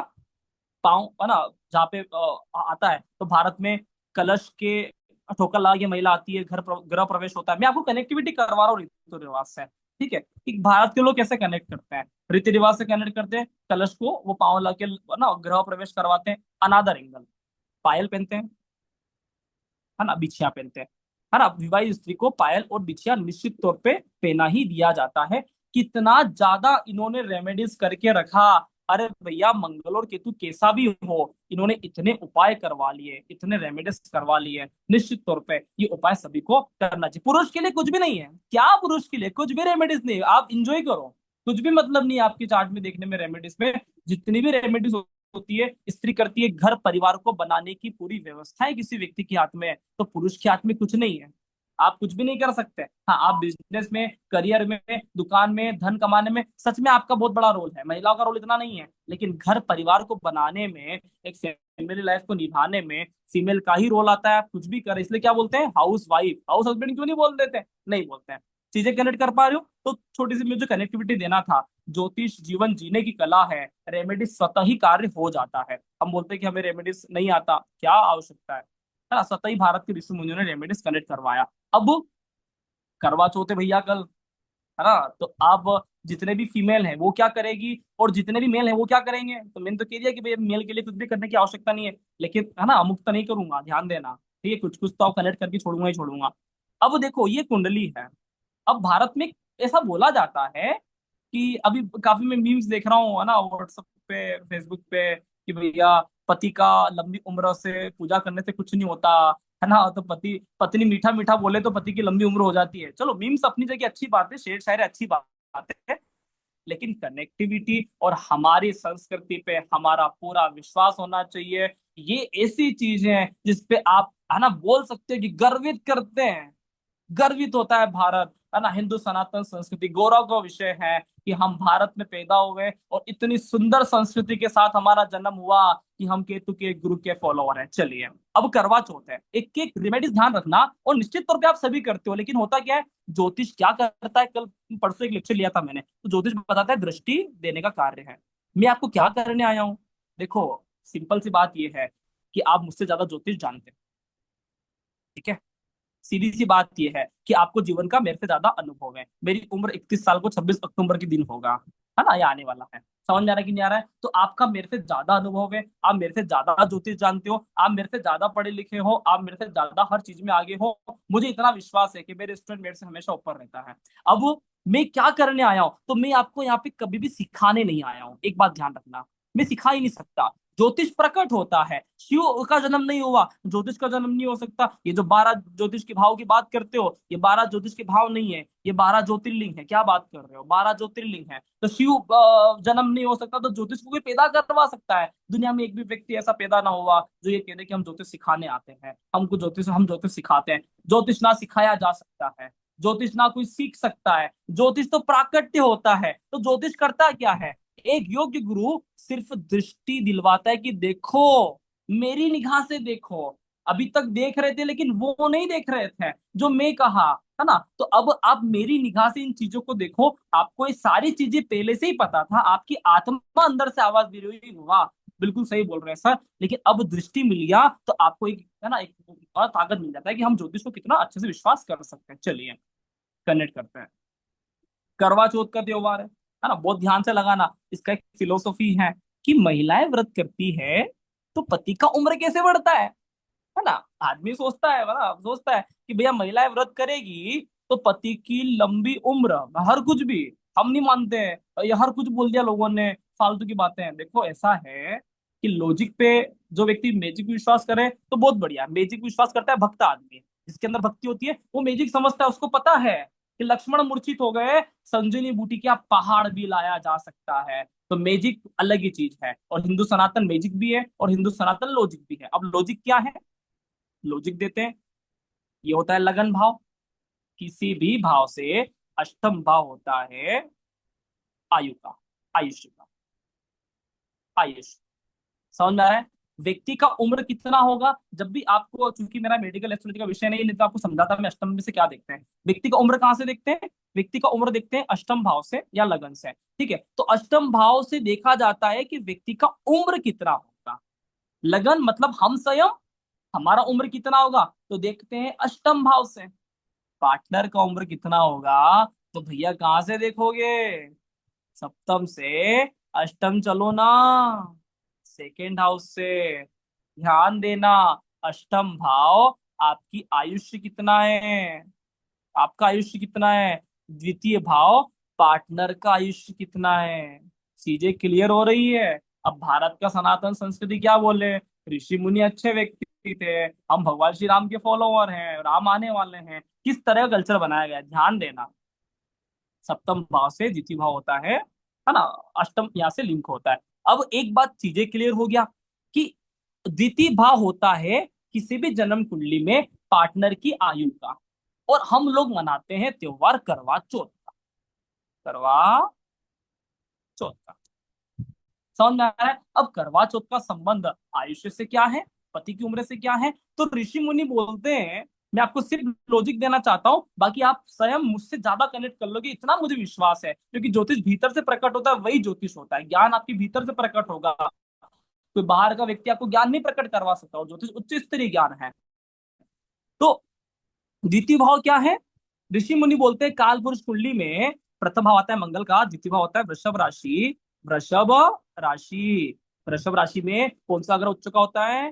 चंद्रमा। चंद्रमा एकमात्र ऐसा ग्रह है, सभी ग्रह अपनी मूल त्रिकोण राशि में उच्च के होते हैं, है ना, मतलब अपनी मूल त्रिकोण राशि में ही स्वराशि, अपनी स्वराशि में ही मूल त्रिकोणी हो जाते हैं। चंद्रमा एकमात्र ऐसा ग्रह है जो किसी दूसरे की राशि में जाके उच्च का बनता है। ध्यान देना, सेकेंड हाउस कालपुरुष कुंडली से किसका होता है?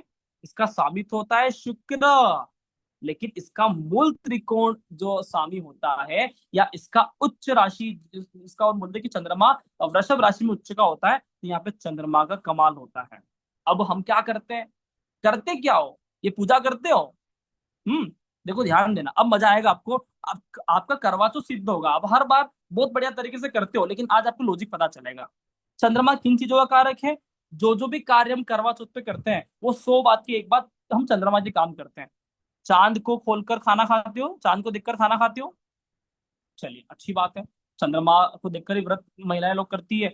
चंद्रमा किन चीजों का कारक है? हर तरह के नए वस्त्र आभूषण पहनने का कारक चंद्रमा है। नए वस्त्र पहनना चाहिए करवा चौथ के दिन, पुराने कपड़े मत पहनना, अच्छा बहुत बढ़िया वस्त्र पहनना, नए आभूषण पहनना चाहिए। चंद्रमा हर तरह के आभूषण का कारक है। चीजें क्लियर हो रहा है? अच्छा, ये छलनी लगाए करते हो ना, कि भैया छलनी लगाते हैं, इसलिए छलनी लगा क्यों करते हैं? छलनी का अर्थ होता है छाया की तरह व्यक्ति हमारे साथ चले।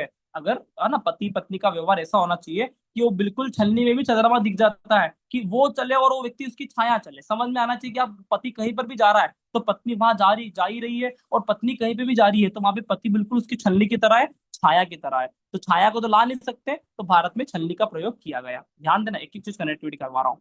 ठीक है, पूजा, हर तरह की पूजा, हर तरह का अच्छा अच्छा भोजन खाने की परंपरा, बनाने की परंपरा और व्रत करने की परंपरा चंद्रमा से ही देखा जाता है। तो अच्छा भोजन भी आपको रात को बनाना है, खासकर मीठा अवश्य बनाना है। ध्यान देना, मीठा निश्चित तौर पे बनाना चाहिए। इसके अलावा अब करवा, इसका नाम क्या है? करवा, करवा रखा गया, वरना, है ना, अलग तरह से भी आप बात कर सकते थे, लेकिन करवा ऐसा है, करवे को बोलते हैं मिट्टी का लोटा। ठीक है, तो चंद्रमा केतु का अच्छा दोस्त होता है। चंद्रमा केतु जुपिटर ये सारे अच्छे फ्रेंड होते हैं। तो जब भी कोई व्यक्ति के पास बहुत अच्छा पैसा ना हो, तो मिट्टी का लोटे का प्रयोग कर सकता है। बहुत अच्छा पैसा हो तो आपको चांदी के लोटे का प्रयोग कर लेना चाहिए। ध्यान देना, आपके पास काफी अच्छा पैसा हो तो या तो मिट्टी का लोटे का प्रयोग करें, अगर पैसा बहुत ज्यादा है तो आप सिल्वर का लोटे का प्रयोग करें। निश्चित तौर पे चंद्रमा की एनर्जी मिलती है, हाँ, मिट्टी में भी चंद्रमा की एनर्जी ही मिलती है।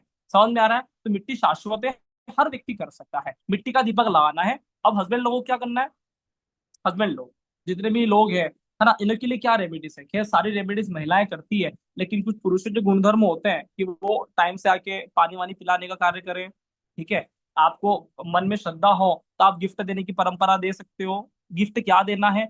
गिफ्ट देना, जीवन में ध्यान दीजिएगा, गिफ्ट को लेकर बहुत सनातन संस्कृति बहुत गहरी बात करता है। तो गिफ्ट आप कभी भी किसी व्यक्ति को, खास व्यक्ति को गिफ्ट दे, चाहे वो आपका गुरु हो, चाहे वो आपका भाई हो, बहन हो, ननंद हो, कोई भी हो, है ना, पति हो, पत्नी हो, गिफ्ट हमेशा किस तरह के देना चाहिए ये भी आपको चंद्रमा सिखाता है। 3 तरह की गिफ्ट की परंपरा भारत में रहा है। पहला,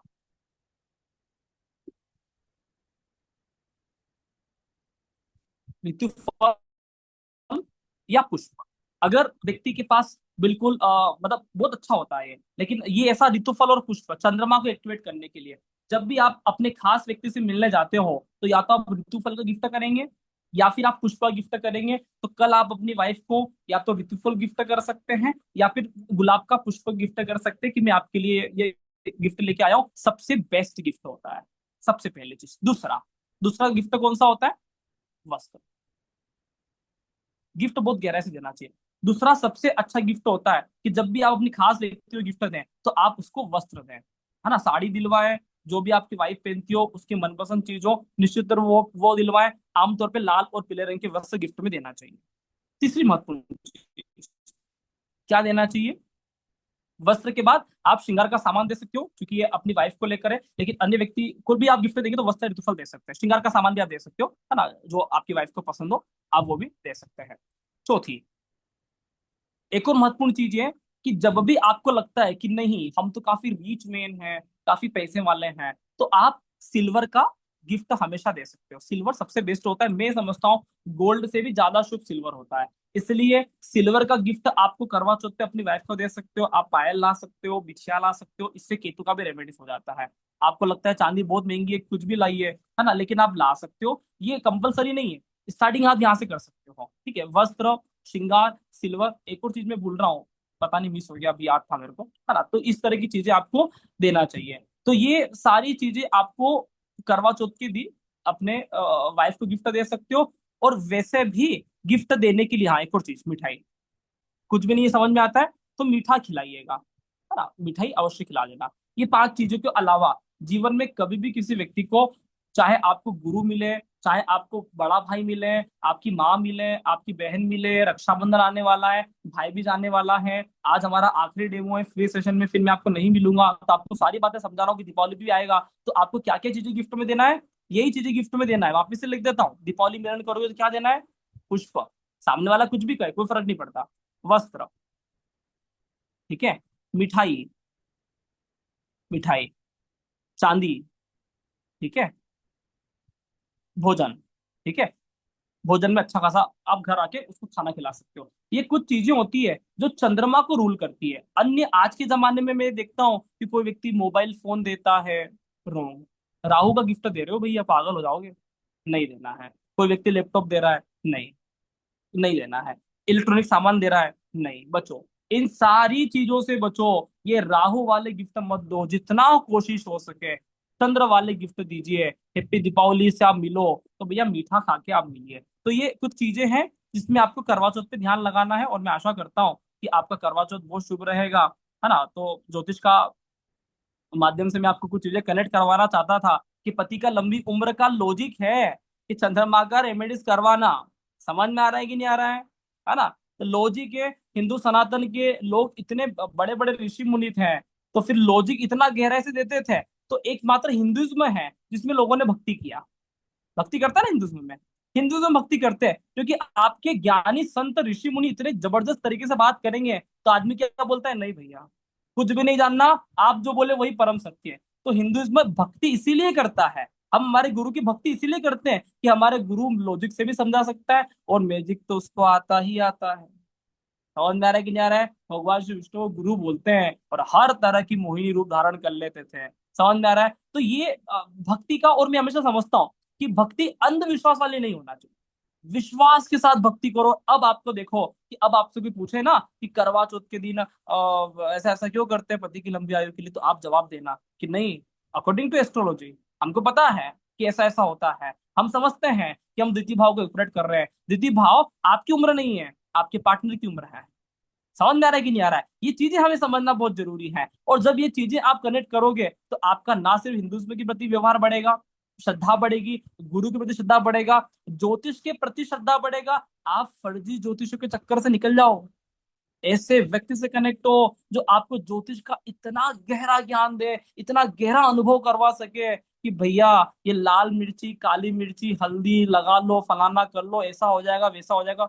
बच्चों, रुको मेरे भाई, रुको, रुक जाओ। और बेहतर हो कि हमें योग्य चीजों से कनेक्ट होना चाहिए। आज मैं आपको क्लास का कोर्स कंटेंट नहीं दिखाऊंगा, है ना। मेरा डेमो हो चुका है, ये मेरा फाइनल डेमो था। जो भी मेंबर्स क्लास में आना चाहते हैं, आपका कोर्स है, निश्चित रूप से आ सकते हो। मैं आपको ये नहीं कहूंगा कि क्या करना है, आपका जो मन है वो कर सकते हैं। आपका ज्योतिष शास्त्र का ये डेमो अच्छा रहा होगा, आपके समय का सदुपयोग सदुपयोग हुआ होगा। कुछ भी क्लास को लेकर प्रश्न है, कोर्स को लेकर प्रश्न है, आप हैंड राइज कर लीजिए। मैं निश्चित तौर पे आपके सभी के प्रश्न लेने की कोशिश करूंगा, तो प्लीज हैंड राइज कर लीजिए। और क्लास कैसा लगा, आप 2 शब्द बोलोगे, हमारे लिए बहुत महत्वपूर्ण होता है ना। इससे भी हमारा चंद्रमा एक्टिवेट होता है, क्योंकि व्यक्ति मन से चलता है ना। अभी ऋषि मुनि बना नहीं मैं, जिस दिन ऋषि मुनि बन जाऊंगा ना, तो फिर मुझे सुनने का भी इतना लालसा नहीं रहेगा, है ना। तो वो केतु हो जाते हैं, अभी हम चंद्रमा वाले लोग हैं। चलिए, सत्यन सर कुछ कहना चाह रहे हो? हाँ, सर हैंड राइज कर लीजिए मैं सभी ये लोग। निवेदन, जी हाँ, सर, हाँ जी, हाँ जी। प्रणाम। प्रणाम सर। मैं ये निवेदन करना चाह रहा था कि कई बार जैसे वस्त्र गिफ्ट करने के लिए मना किया जाता है। क्या करने के लिए? वस्त्र देना, जैसे अपन ने कहा ना। वस्त्र देना चाहिए। आप पूजा करो तो हमेशा, जी। है ना, पंडित पुरोहित को हम वस्त्र देते हैं। हम्म। वस्त्र देना सबसे बेस्ट रेमेडी है सर। नहीं, ठीक पर है, कई बार बताया गया कि वस्त्र नहीं छोड़ो देना चाहिए, उनको, कुछ लोगों उन को सबको गलत छोड़ो, रहता है। जिन्हों को जी। बताएगा उन सबको छोड़ो, है ना। हम जी। तो लॉजिक पे विश्वास करते हैं। निश्चित तौर पे हम्म। वस्त्र देना चाहिए। जिसको बहुत ज्यादा गुस्सा आता है, चांदी वाली चीजें धारण करना चाहिए। ठीक है। नहीं, क्या एक और छोटा सा क्वेश्चन था इसमें कि क्या हाँ, रेडीमेड वस्त्र और बिना सिले वस्त्रों में डिफरेंस है? बिना सिले मतलब हुए कई वस्त्र, बार ये कहते हैं कि रेडीमेड मत दो। बता रहा हूँ। जी। बिना सिले हुए वस्त्र उन लोगों को देना चाहिए जो सच में देवज्ञ आदमी है और जी। गुरु रूप में है। जी। जैसे आप अपने गुरु से मिलने जाओगे तो क्या दोगे? बिना सिला हुआ वस्त्र दोगे, धोती बिना कुर्ता। सिले, यस। लेकिन आप राइट। अपनी वाइफ से को गिफ्ट दे रहे हो, निश्चित रूप से वो हाँ, वस्त्र दोगे तो उसको पसंद है। उससे अपने भाई से पहले। मिल रहे हो, वो वस्त्र दोगे जो उसको पसंद है। अपनी बहन के जी। साथ भाई बीज मना रहे हो, वो ड्रेस दिलाओगे जो उसको अच्छा लगता है। ले जाओ बाजार में अपनी बहन को और बोल कि तू जिस चीज पे हाथ रख दे, आज वो तेरा, इतने मन से दिलाओ। समझ में आ रहा है? और वस्त्र दिलाओ। मोबाइल गिफ्ट मांग ले तो मोबाइल मत दिलाओ, उसको आप चांदी का 10,000 रुपए का सामान दे दो। मोबाइल मांगिए मत दो। समझ में आ रहा है? उसको कैश जी। दे दो कि मैं तेरे को पैसे दे देता हूँ 15,000 रुपए, लेकिन मैं तुझे मोबाइल गिफ्ट नहीं कर सकता, तेरी इच्छा हो चुका। आप समझ में आ रहा है? केश भी इसका ही कारक है। ठीक है। एक प्रसंग आता है, थोड़ा सा कनेक्ट कर देता हूँ। सुदामा जी कृष्ण को गिफ्ट दिए थे, क्या दिए थे? 3 मुट्ठी चावल। ऑलराइट। जी। जी। ग्रहों में जी। चावल को बोलते हैं चंद्रमा, और चावल सबसे चंद्रमा। शुद्ध चीज होती है, ध्यान रखना। आपको कभी अनुभव किया कि पंडित पुरोहित लोग तिलक निकालते हैं, है ना, बहन अपने भाई के तिलक निकालते हैं, चावल के टीके लगाते हैं। क्यों? गेहूं के लगा दो, बाजरे के लगा दो, हाँ, कोई और चीज के लगा दो, और भी बढ़िया बढ़िया चीजें, राई के लगा दो, नजर नहीं लगेगी, दोष नहीं लगेगा उसको, है ना। शनि महाराज का लगा दो, नहीं करते हैं। चावल का टीका लगाते हैं। क्यों लगाते हैं? कि मेरा भाई के पास पैसा खूब हो, मेरा भाई बहुत जी। समृद्धशाली हो, है ना। पहली पहली बार जब गृह प्रवेश करते हैं तो चावल ढोलते हैं। क्यों? गेहूं का ढोल दो लोटा बना के, नहीं, चावल ढोलते हैं कि भैया मैं खूब पैसा, मेरे ससुराल में आने के बाद खूब पैसा हो, मेरा पति खूब कमाए, हमारे घर में खूब पैसा हो। यार, भारत के लोग कहाँ कहाँ रेमेडीज करेंगे, चीजें कनेक्ट कर पा रहे हो? इसीलिए कुछ भी समझ में नहीं आता। एक और चीज है, आपकी बात से कनेक्ट हो गया। खीर बनाइए। जब भी घर पे मेहमान आए, आप चावल की खीर बनाइए। कोई दिक्कत है? चंद्रमा का रेमेडीज, है ना। दाख वाक डालिए, काजू बादाम डालिए, आपके पास बहुत धन हो तो। ये तो खीर बनाइए भगवान को। जैसे अपन पूर्णावती में हवन करते हैं, खीरान का भोग लगाते हैं। अंतिम पूर्णावती में हवन खीरान का होता है। क्यों? लाउसी का बना दो, ब्रेड बड़े निकाल दो, पेस्ट्री खिला दो भगवान को, नहीं। पूर्णावती में हम वापिस चावल का प्रयोग करते हैं। तो ध्यान दीजिएगा कि चावल हमारे लिए बहुत नितांत आवश्यक है। ठीक है। और चावल का गिफ्ट भगवान सुदामा ने दिया था भगवान श्री कृष्ण को। और आप देखो कि उसका रिटर्न गिफ्ट क्या आया। आप समझ रहे हो? जी। तो व्हाट इज रिटर्न गिफ्ट? जी। तो हम अपने गुरु को, है ना, चावल भी गिफ्ट कर सकते हैं कि सर हमारी श्रद्धा है आपके लिए। आपके घर में भी, क्योंकि चावल लेना और देना दोनों श्रद्धा का विषय है। जब आप चावल दोगे जी। तो सामने वाले के घर में भी धन ही देता है। आप कभी कभी अनुभव करना कि पंडित पुरोहित लोग पूजा करवाते हैं तो हर जगह बोल दक्षिणा समर्पयामि, दक्षिणा समर्पयामि, दक्षिणा रखें। कभी कभी दक्षिणा नहीं होता है तो दक्षिणा का रोल प्ले कौन करता है? अक्षत समर्पयामि। दक्षिणा के बजाय आप अक्षत का रोल प्ले करें। अक्षत सबसे बड़ी दक्षिणा। अक्षत क्या बोलते हैं? पुनः जी चाओ। चीजें कनेक्ट कर रहे हो ना? बस। जी ठीक है। जी। ओके। क्या थोड़ा सा इस बारे में बताएंगे? कई लोग पूछ रहे हैं कि त्रयोदशी के दिन किसको क्या खरीदना चाहिए। क्या करना चाहिए? अभी त्रयोदशी आएगी ना, धनतेरस, हाँ, धन खरीदो, मेरे को पहुंचा तो दो। उस पर किन लोगों को, हाँ, किन लोगों को क्या एडवाइस दें कि वो क्या खरीदे? देखो, ध्यान देना जी चीजों को लेकर, है ना? जी किसी भी, मतलब आपको एक और मैं रहस्य डालता हूँ यहाँ पे। जब भी जी। कोई मुहूर्त नहीं आया, ठीक है, तो सबसे बेस्ट मुहूर्त होता है तेरस। तेरस, जब भी ठीक है। जीवन में कोई मुहूर्त नहीं मिलता है, दुकान खोलने का, मकान खोलने का, है ना, आपको लगता है कि मेरे कोई भी कार्य में, जब भी ज्योतिष का कोर्स ज्वाइन करता हूँ, लेकिन मेरा हर बार अटक जाता है बीच में। दो दो तिथियां भारत में बताया गया, तीज और तेरस। अबूझ, तीज तीस का, तेरस। ऐसा नहीं कि मैं आज तीज बोल रहा हूँ, तीज इसलिए बोल रहा हूँ कि आप ज्वाइन करो, इसका मतलब वो नहीं है। नहीं, अबूझ तीज, मुहूर्त है। जी तीज और तेरस, है ना, ये दो ऐसी तिथियां हैं कि इस दिन आप कोई भी काम करोगे उसका फल निश्चित तौर पर प्राप्त होगा। तो आज आप ज्योतिष का कोर्स ज्वाइन जी करोगे तो आज तीज है, ठीक ना? फिर तेरस कब आएगा? धनतेरस वाली तेरस ही आने वाली है। ठीक है, तो ये दो तिथियां बहुत बेनिफिशियल होती है। आज आप टोकन अमाउंट भी करवा सकते हैं, जिसको ज्वाइन करना है वो टोकन अमाउंट भी कंफर्म करवा के ज्वाइनिंग ले सकते हैं। तो ये दो तिथियां बहुत अच्छा होता है। इन दो तिथियों पे निश्चित तौर पे हमें वो कार्य करना चाहिए जो हमारी आत्मा के लिए अच्छा हो, मन के लिए अच्छा हो। आत्मा के लिए क्या अच्छा होता है? आत्मा का भोजन होता है प्रेम और ज्ञान। आत्मा कब जान। तृप्त होती है? जब व्यक्ति किसी से प्रेम से बात करे, तब आत्मा तृप्त होती है। जब व्यक्ति आलू के पराठे और सैंडविच खाए, तब शरीर तृप्त होता है। समझ में आ रहा है? तो आत्मा कब तृप्त जी होती है? प्रेम और ज्ञान से आत्मा तृप्त हो जाती है। कभी अनुभव किया है कि शुक्र जो सूर्य है, 6 महीने उत्तरायण रहता है, 6 महीने दक्षिणायन रहता है। उत्तरायण का मालिक होता है जुपिटर, ईशान कोण मतलब जुपिटर। और दक्षिणायन में आता है वीनस, आग्नेय कोण मतलब शुक्र। शुक्र सूर्य जो आत्मा है, वो दो ही ग्रहों से फुलफिलमेंट होता है, एक तो ज्ञान से और एक प्रेम से। समझ में आ रहा है कि नहीं आ रहा है? रामायण ज्योतिष ज्ञान और जी प्रेम दोनों का संगम है, क्योंकि यहाँ पे आपको प्रैक्टिकल और भौतिक वाली दोनों चीजें समझाया जाएगा। तो एक अद्भुत चीज है, आप कनेक्ट कर रहे हो। ठीक है दीपाकर सर, अभी आप हैंड कर रखा था, कर लीजिए, मैं नंबर लेने वाला हूँ आपका। ठीक है सत्येंद्र सर? जी चलिए। सर। ओके। हरीश सर, जिसके प्रश्न हैंड कर लीजिए। हाँ। सर मैं ये जानना चाह रहा था कि जैसे हाँ।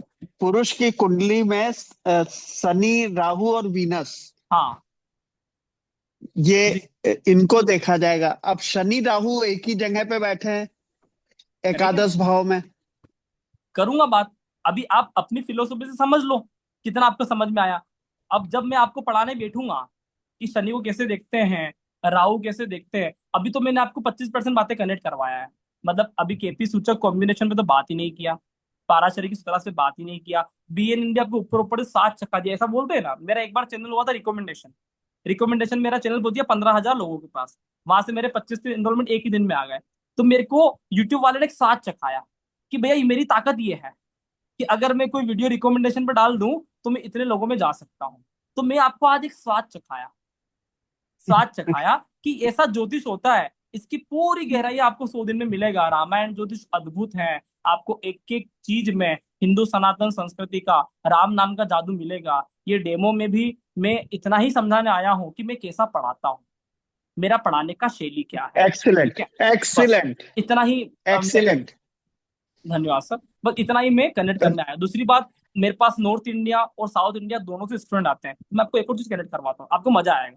जैसे मुझे यहाँ पे इतना दिखाने का आवश्यकता नहीं है, लेकिन मेरे पास अलग अलग तरह के स्टूडेंट आते हैं ना, तो मैं अपनी चीजों को लेकर कनेक्ट कराऊं इन चीजों को, कि कैसे किसी व्यक्ति को दिक्कत नहीं आए हिंदी शब्दावली में, है ना, व्यक्ति अटके ना। तो मैं अपना जो पीपीटी है, पहले के टाइम पे पीपीटी मेरा शुद्ध रूप से हिंदी में होता था, फिर मैंने उस पर फेरबदल किया और बहुत, है ना, अलग तरह से, जैसे बेस्ट 21 का पीडीएफ शेयर करता हूँ, मोटे तौर पे ऊपर ऊपर से दिखाऊंगा। ठीक है, तो आपको एक चीज दिखेगा। मैं कहीं से भी स्टार्ट करूंगा पीडीएफ, मान लो कहीं से भी स्टार्ट किया मैंने, हिंदी इंग्लिश लिखा हुआ आ रहा है,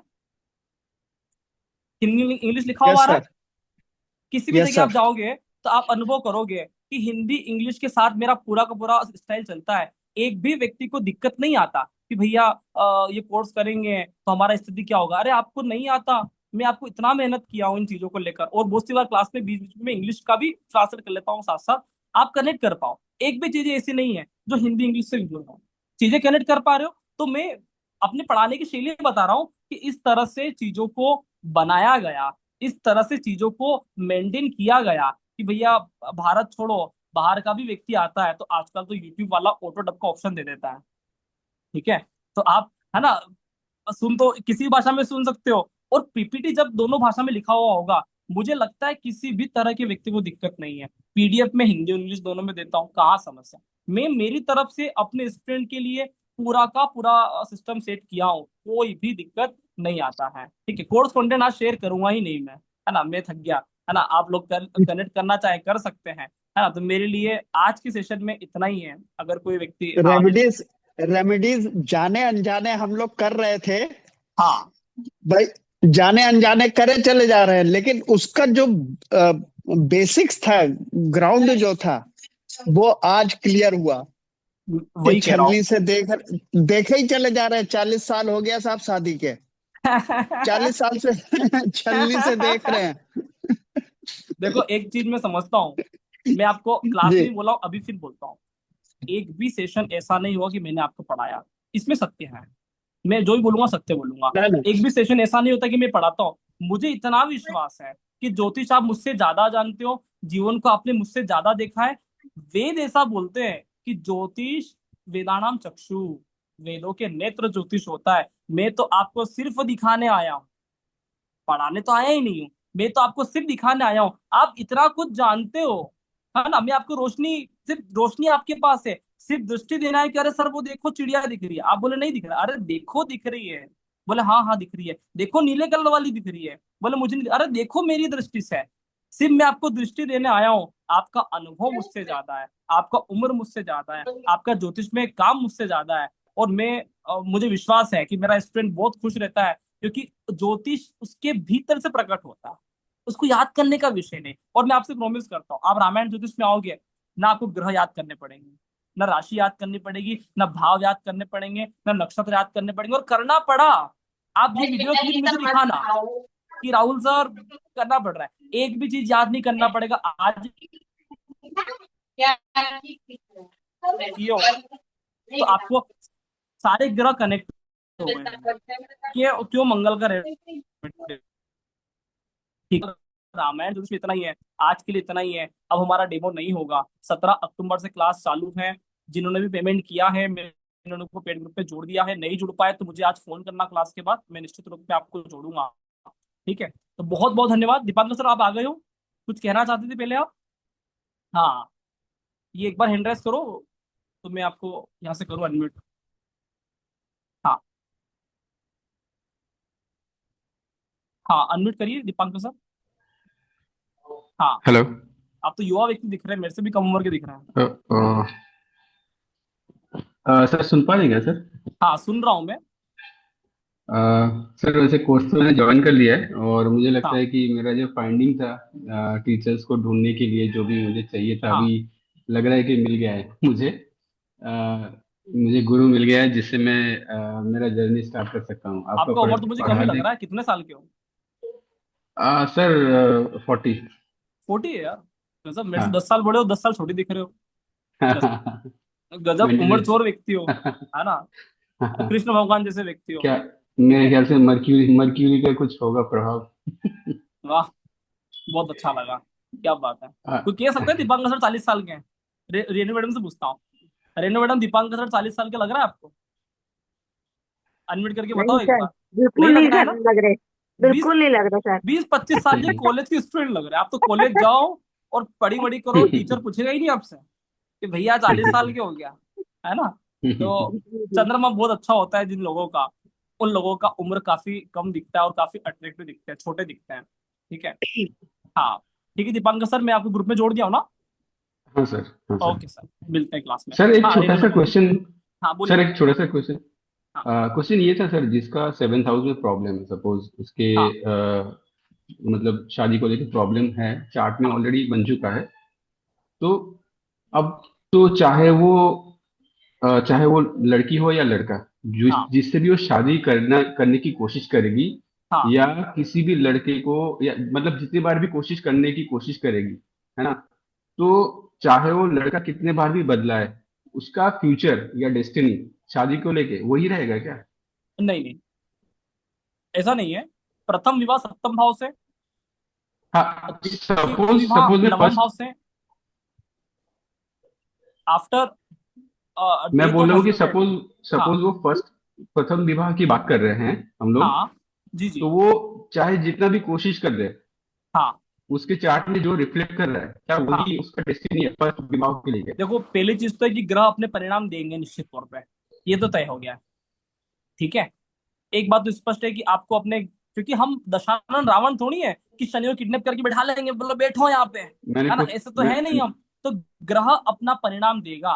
ठीक है, अब रेमेडीज कभी ज्योतिष के लिए खाली नहीं होता, तो रेमेडीज करवा करवा के निश्चित तौर पे बहुत सारे उपाय करते हैं। जैसे मैंने मंगल केतु का उपाय बताया है, मैं आपको हर तरह के उपाय बता दूंगा कि किस तरह का रेमेडीज है, कौन सी राशि का रेमेडीज है, वो करेंगे तो निश्चित रूप से हमें सहायता मिलती है ना। उसके बाद कुछ टाइम के बाद जब हम अच्छे से मेच्योर हो जाते हैं, तो फिर नवमांश चार्ट एप्लीकेबल होता है।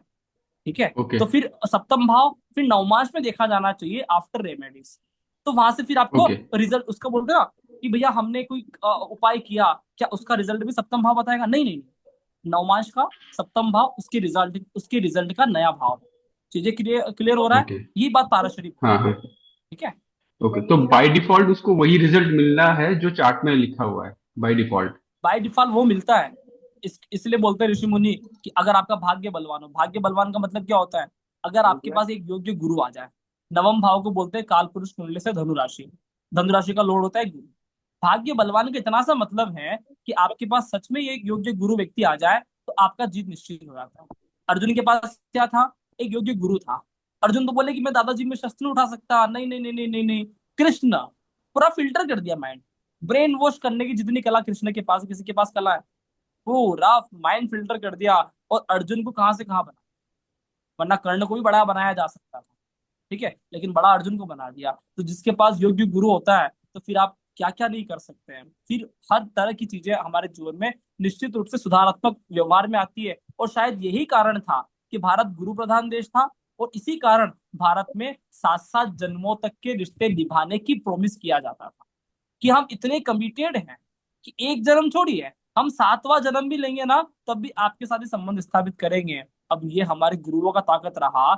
आज के लोगों का ताकत एक जन्म में ही 7 बार रिश्ते बदल लेते हैं। अरे भैया हम उस संस्कृति से हैं जहाँ 7 जन्म में एक रिश्ते के साथ प्रोमिस्ड है। जो राम के साथ सीता थी, वही कृष्ण के साथ रुक्मणी है। 7 जन्मों तक कमिटेड एक ही रिश्ते में, तो हम उस संस्कृति को फॉलो करते हैं। और आखिर हमारी संस्कृति में कुछ तो ऐसा है, कुछ तो ऐसा था, बस इतना सा फर्क है कि क्या वो हमें दिख पा रहा है हमारी सामान्य आंखों से। तो हमारे ऋषि मुनि क्या थे? त्रिकालदर्शी है। अभी आपको और मेरे को चश्मा लगाना पड़ रहा है इसमें, समझ में आ रहा है? तो दृष्टि कुल मिला के बाद इतना सा है कि दृष्टि मजबूत होगी, हम बहुत सारी चीजों को देख सकते हैं। और दृष्टि ये वाली दृष्टि नहीं, आपके आध्यात्म की दृष्टि, आपके आत्मा की दृष्टि, आपके गुरुत्व की दृष्टि, इसी को बोलते हैं भगवान शिव कि मेरा तीसरा नेत्र गुरु है। समझ में आ रहा है? जब हमारा वो तीसरा नेत्र हम भीतर ही भीतर अपने ज्ञान से, अनुभव से चीजें क्लियर करते हैं, तो हमारे जीवन में बहुत सारी चीजें सही हो जाती है, और फिर व्यक्ति इन सारी चक्करों से मुक्त हो जाता है। तो हम ये सारी कनेक्ट करेंगे, क्योंकि हमारी क्लास का थीम क्या है? ज्योतिष जीवन जीने की कला। ज्योतिष जीवन जीने की कला। ठीक है, हाँ, रेणु मैडम बताइए। हाँ जी। आप एक तो मैं आपके साथ इतना कनेक्ट हो पा रही हूँ ना, मतलब मैंने हाँ और भी कोच किए हैं, बट जितना नॉर्मल लाइफ से, जैसे अब करवा चौथ करते ही थे, बट जो आपने बताया, कोरिलेट किया, दैट इज वेरी नाइस, बहुत अच्छा लगा। और मैंने काफी कोर्स किए हैं, लाल किताब भी किया है, बट अभी तक मेरे अंदर कॉन्फिडेंस नहीं है कि मैं प्रिडिक्ट कर पाऊं। जैसे आप कह रहे हैं कि रामायण से आपको कुछ याद नहीं करना पड़ा, उसके अंदर याद करना पड़ता है कि भाई हाँ, कौन सा ग्रह क्या है, उसका हाउसेस पे इम्पेक्ट क्या है, लोकेशन पे कौन सा ग्रह भाव के साथ मूव करता है तो उसका क्या इम्पेक्ट होता है। तो क्या रामायण में ऐसा नहीं करना पड़ेगा, रामायण ज्योतिष में? आपकी बात का उत्तर दे रहा हूँ मैं। पहली चीज तो ये है कि ज्योतिष करने का विषय ही नहीं है, ज्योतिष किया ही नहीं जाता। आपने लाल किताब किया, आपने केपी किया, करने का विषय ही नहीं होता। ज्योतिष आपके जीवन में घुलना चाहिए। ज्योतिष जीवन जीने की कला है। वो एक एक सूत्र बिल्कुल बेकार है जो आपने याद किए और आपने उसका अनुभव हमारे जीवन में अनुभव नहीं। आप समझ रहे हो? वो एक एक सूत्र बिल्कुल बेबुनियाद है कि हमने याद कर लिया कि भाई साहब सब लोड ये होता है, ऐसा ऐसा होता है, द्वादश भाव ये है, और वो भाव हमको हमारे जीवन में अनुभव नहीं हुए हैं। वो सारे सूत्र बेकार हैं। और रामायण ज्योतिष आपको इतना प्रोमिस करता है कि एक एक चीजें आपको मैं भीतर से याद करवाऊंगा।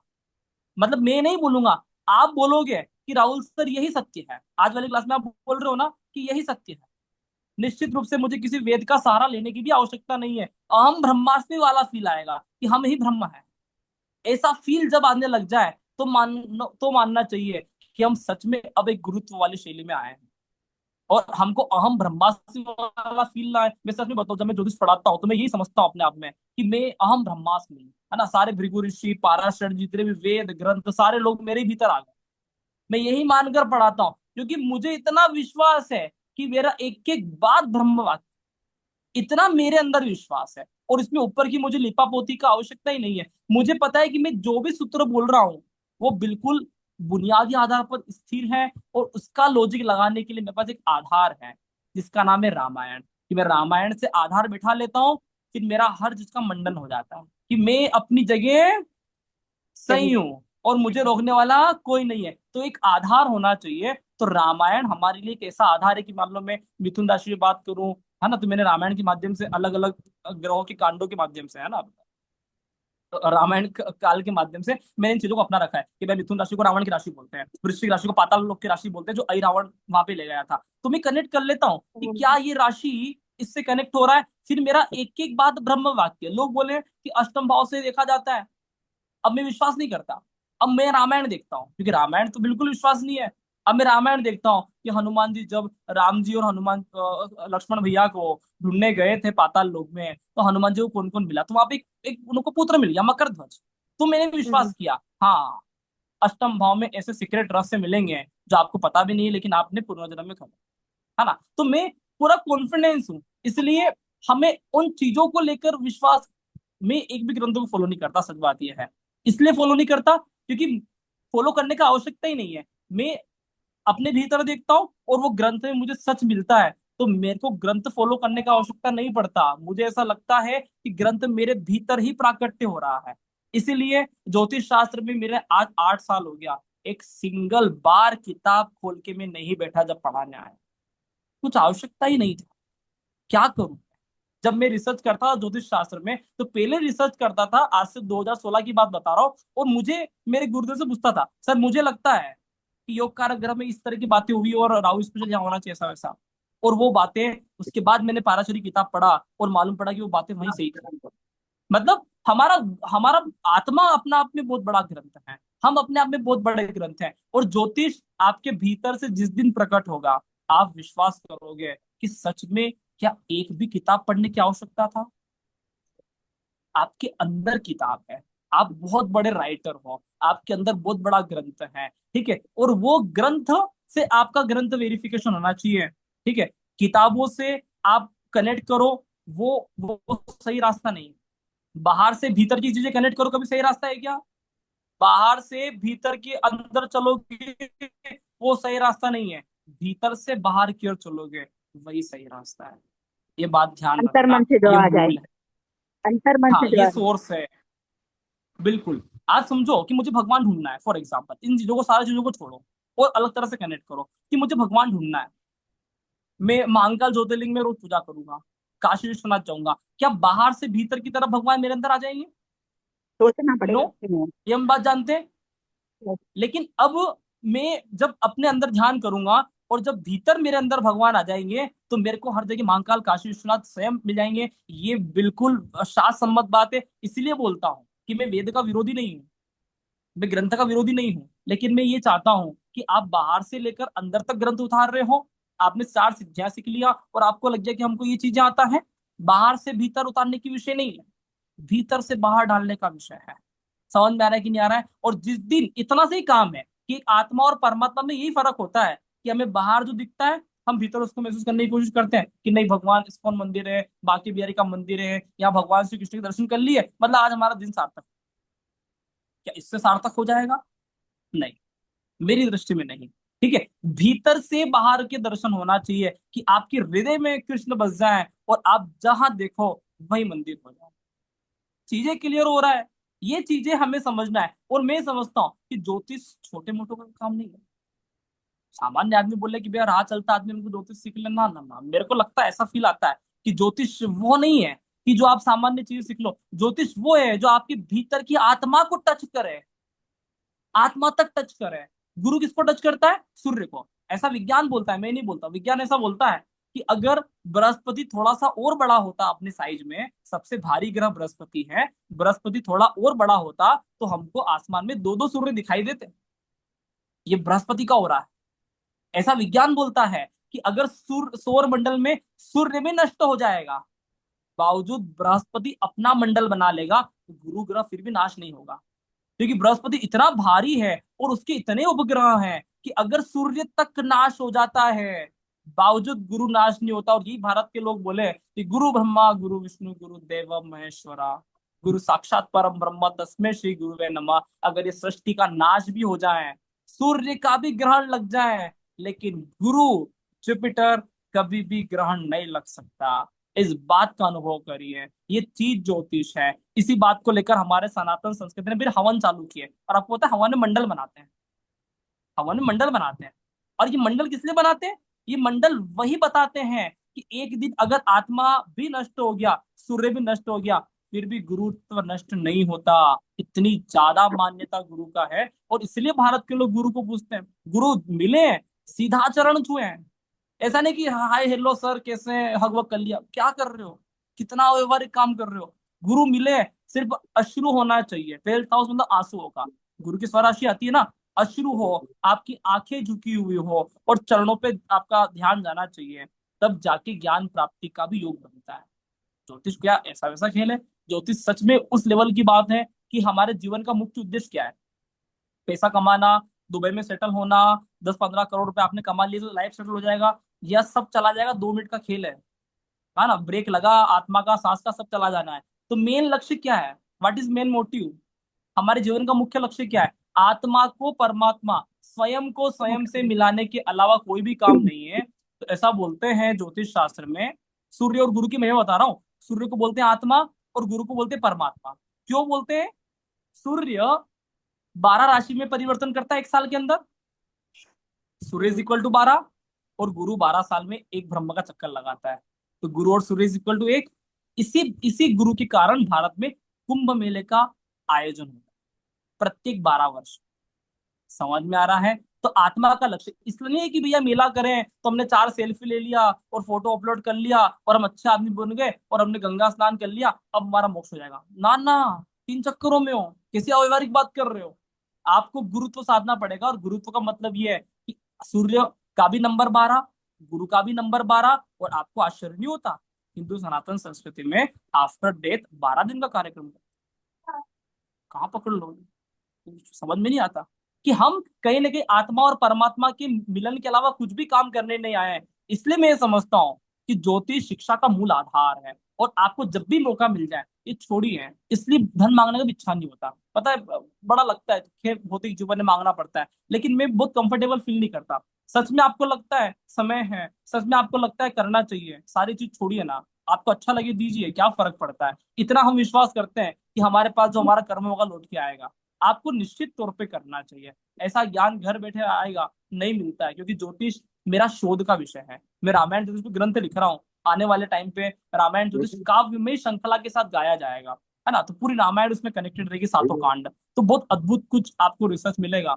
और मैं आशा करता हूँ कि आपको बहुत अच्छा लग रहा होगा सेशन। कहने को बहुत कुछ है ना, लेकिन ठीक है, हमारे पास टाइम बहुत प्रेसेंटेज अच्छा है। ठीक है, सर। अगर अगर मुझे आपसे एक फोन पर बात करनी हो, कर पाऊंगी? मेरे नंबर दे देता हूँ मैडम आपको मैं, ये है ना, 7566 जी। 722 से लिख लो मेरा नंबर एक बार। हाँ सेवन जी, थ्री जीरो 7576। 756 722 730। अनदर नंबर है 989009805569। ये मेरे 2 नंबर हैं, है ना। मैं चाहूँ तो एक बार स्क्रीन लगा सकता हूँ मेरे नंबर का। तो आप वो एक बार फोटो ले लीजिएगा यहाँ से, तो आपको स्क्रीन पे दिख जाएगा। ठीक है।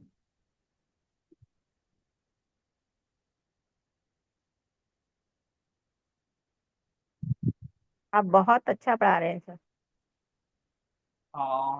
मैं स्क्रीन यहाँ पे शेयर कर देता हूँ। ठीक है, आपको मेरा नंबर यहाँ से दिख जाएगा। हाँ, ये नंबर मेरा। ठीक है, इसका फोटो ले लीजिए मैडम। सिंगल है ये नंबर, आपने दो बताए। हाँ, एक नंबर ये भी है, एक नंबर वो भी, दोनों मेरे चालू रहेंगे। ठीक है, ओके जी। कोई दिक्कत ओके नहीं है। ठीक है। जी, थैंक यू। ओके।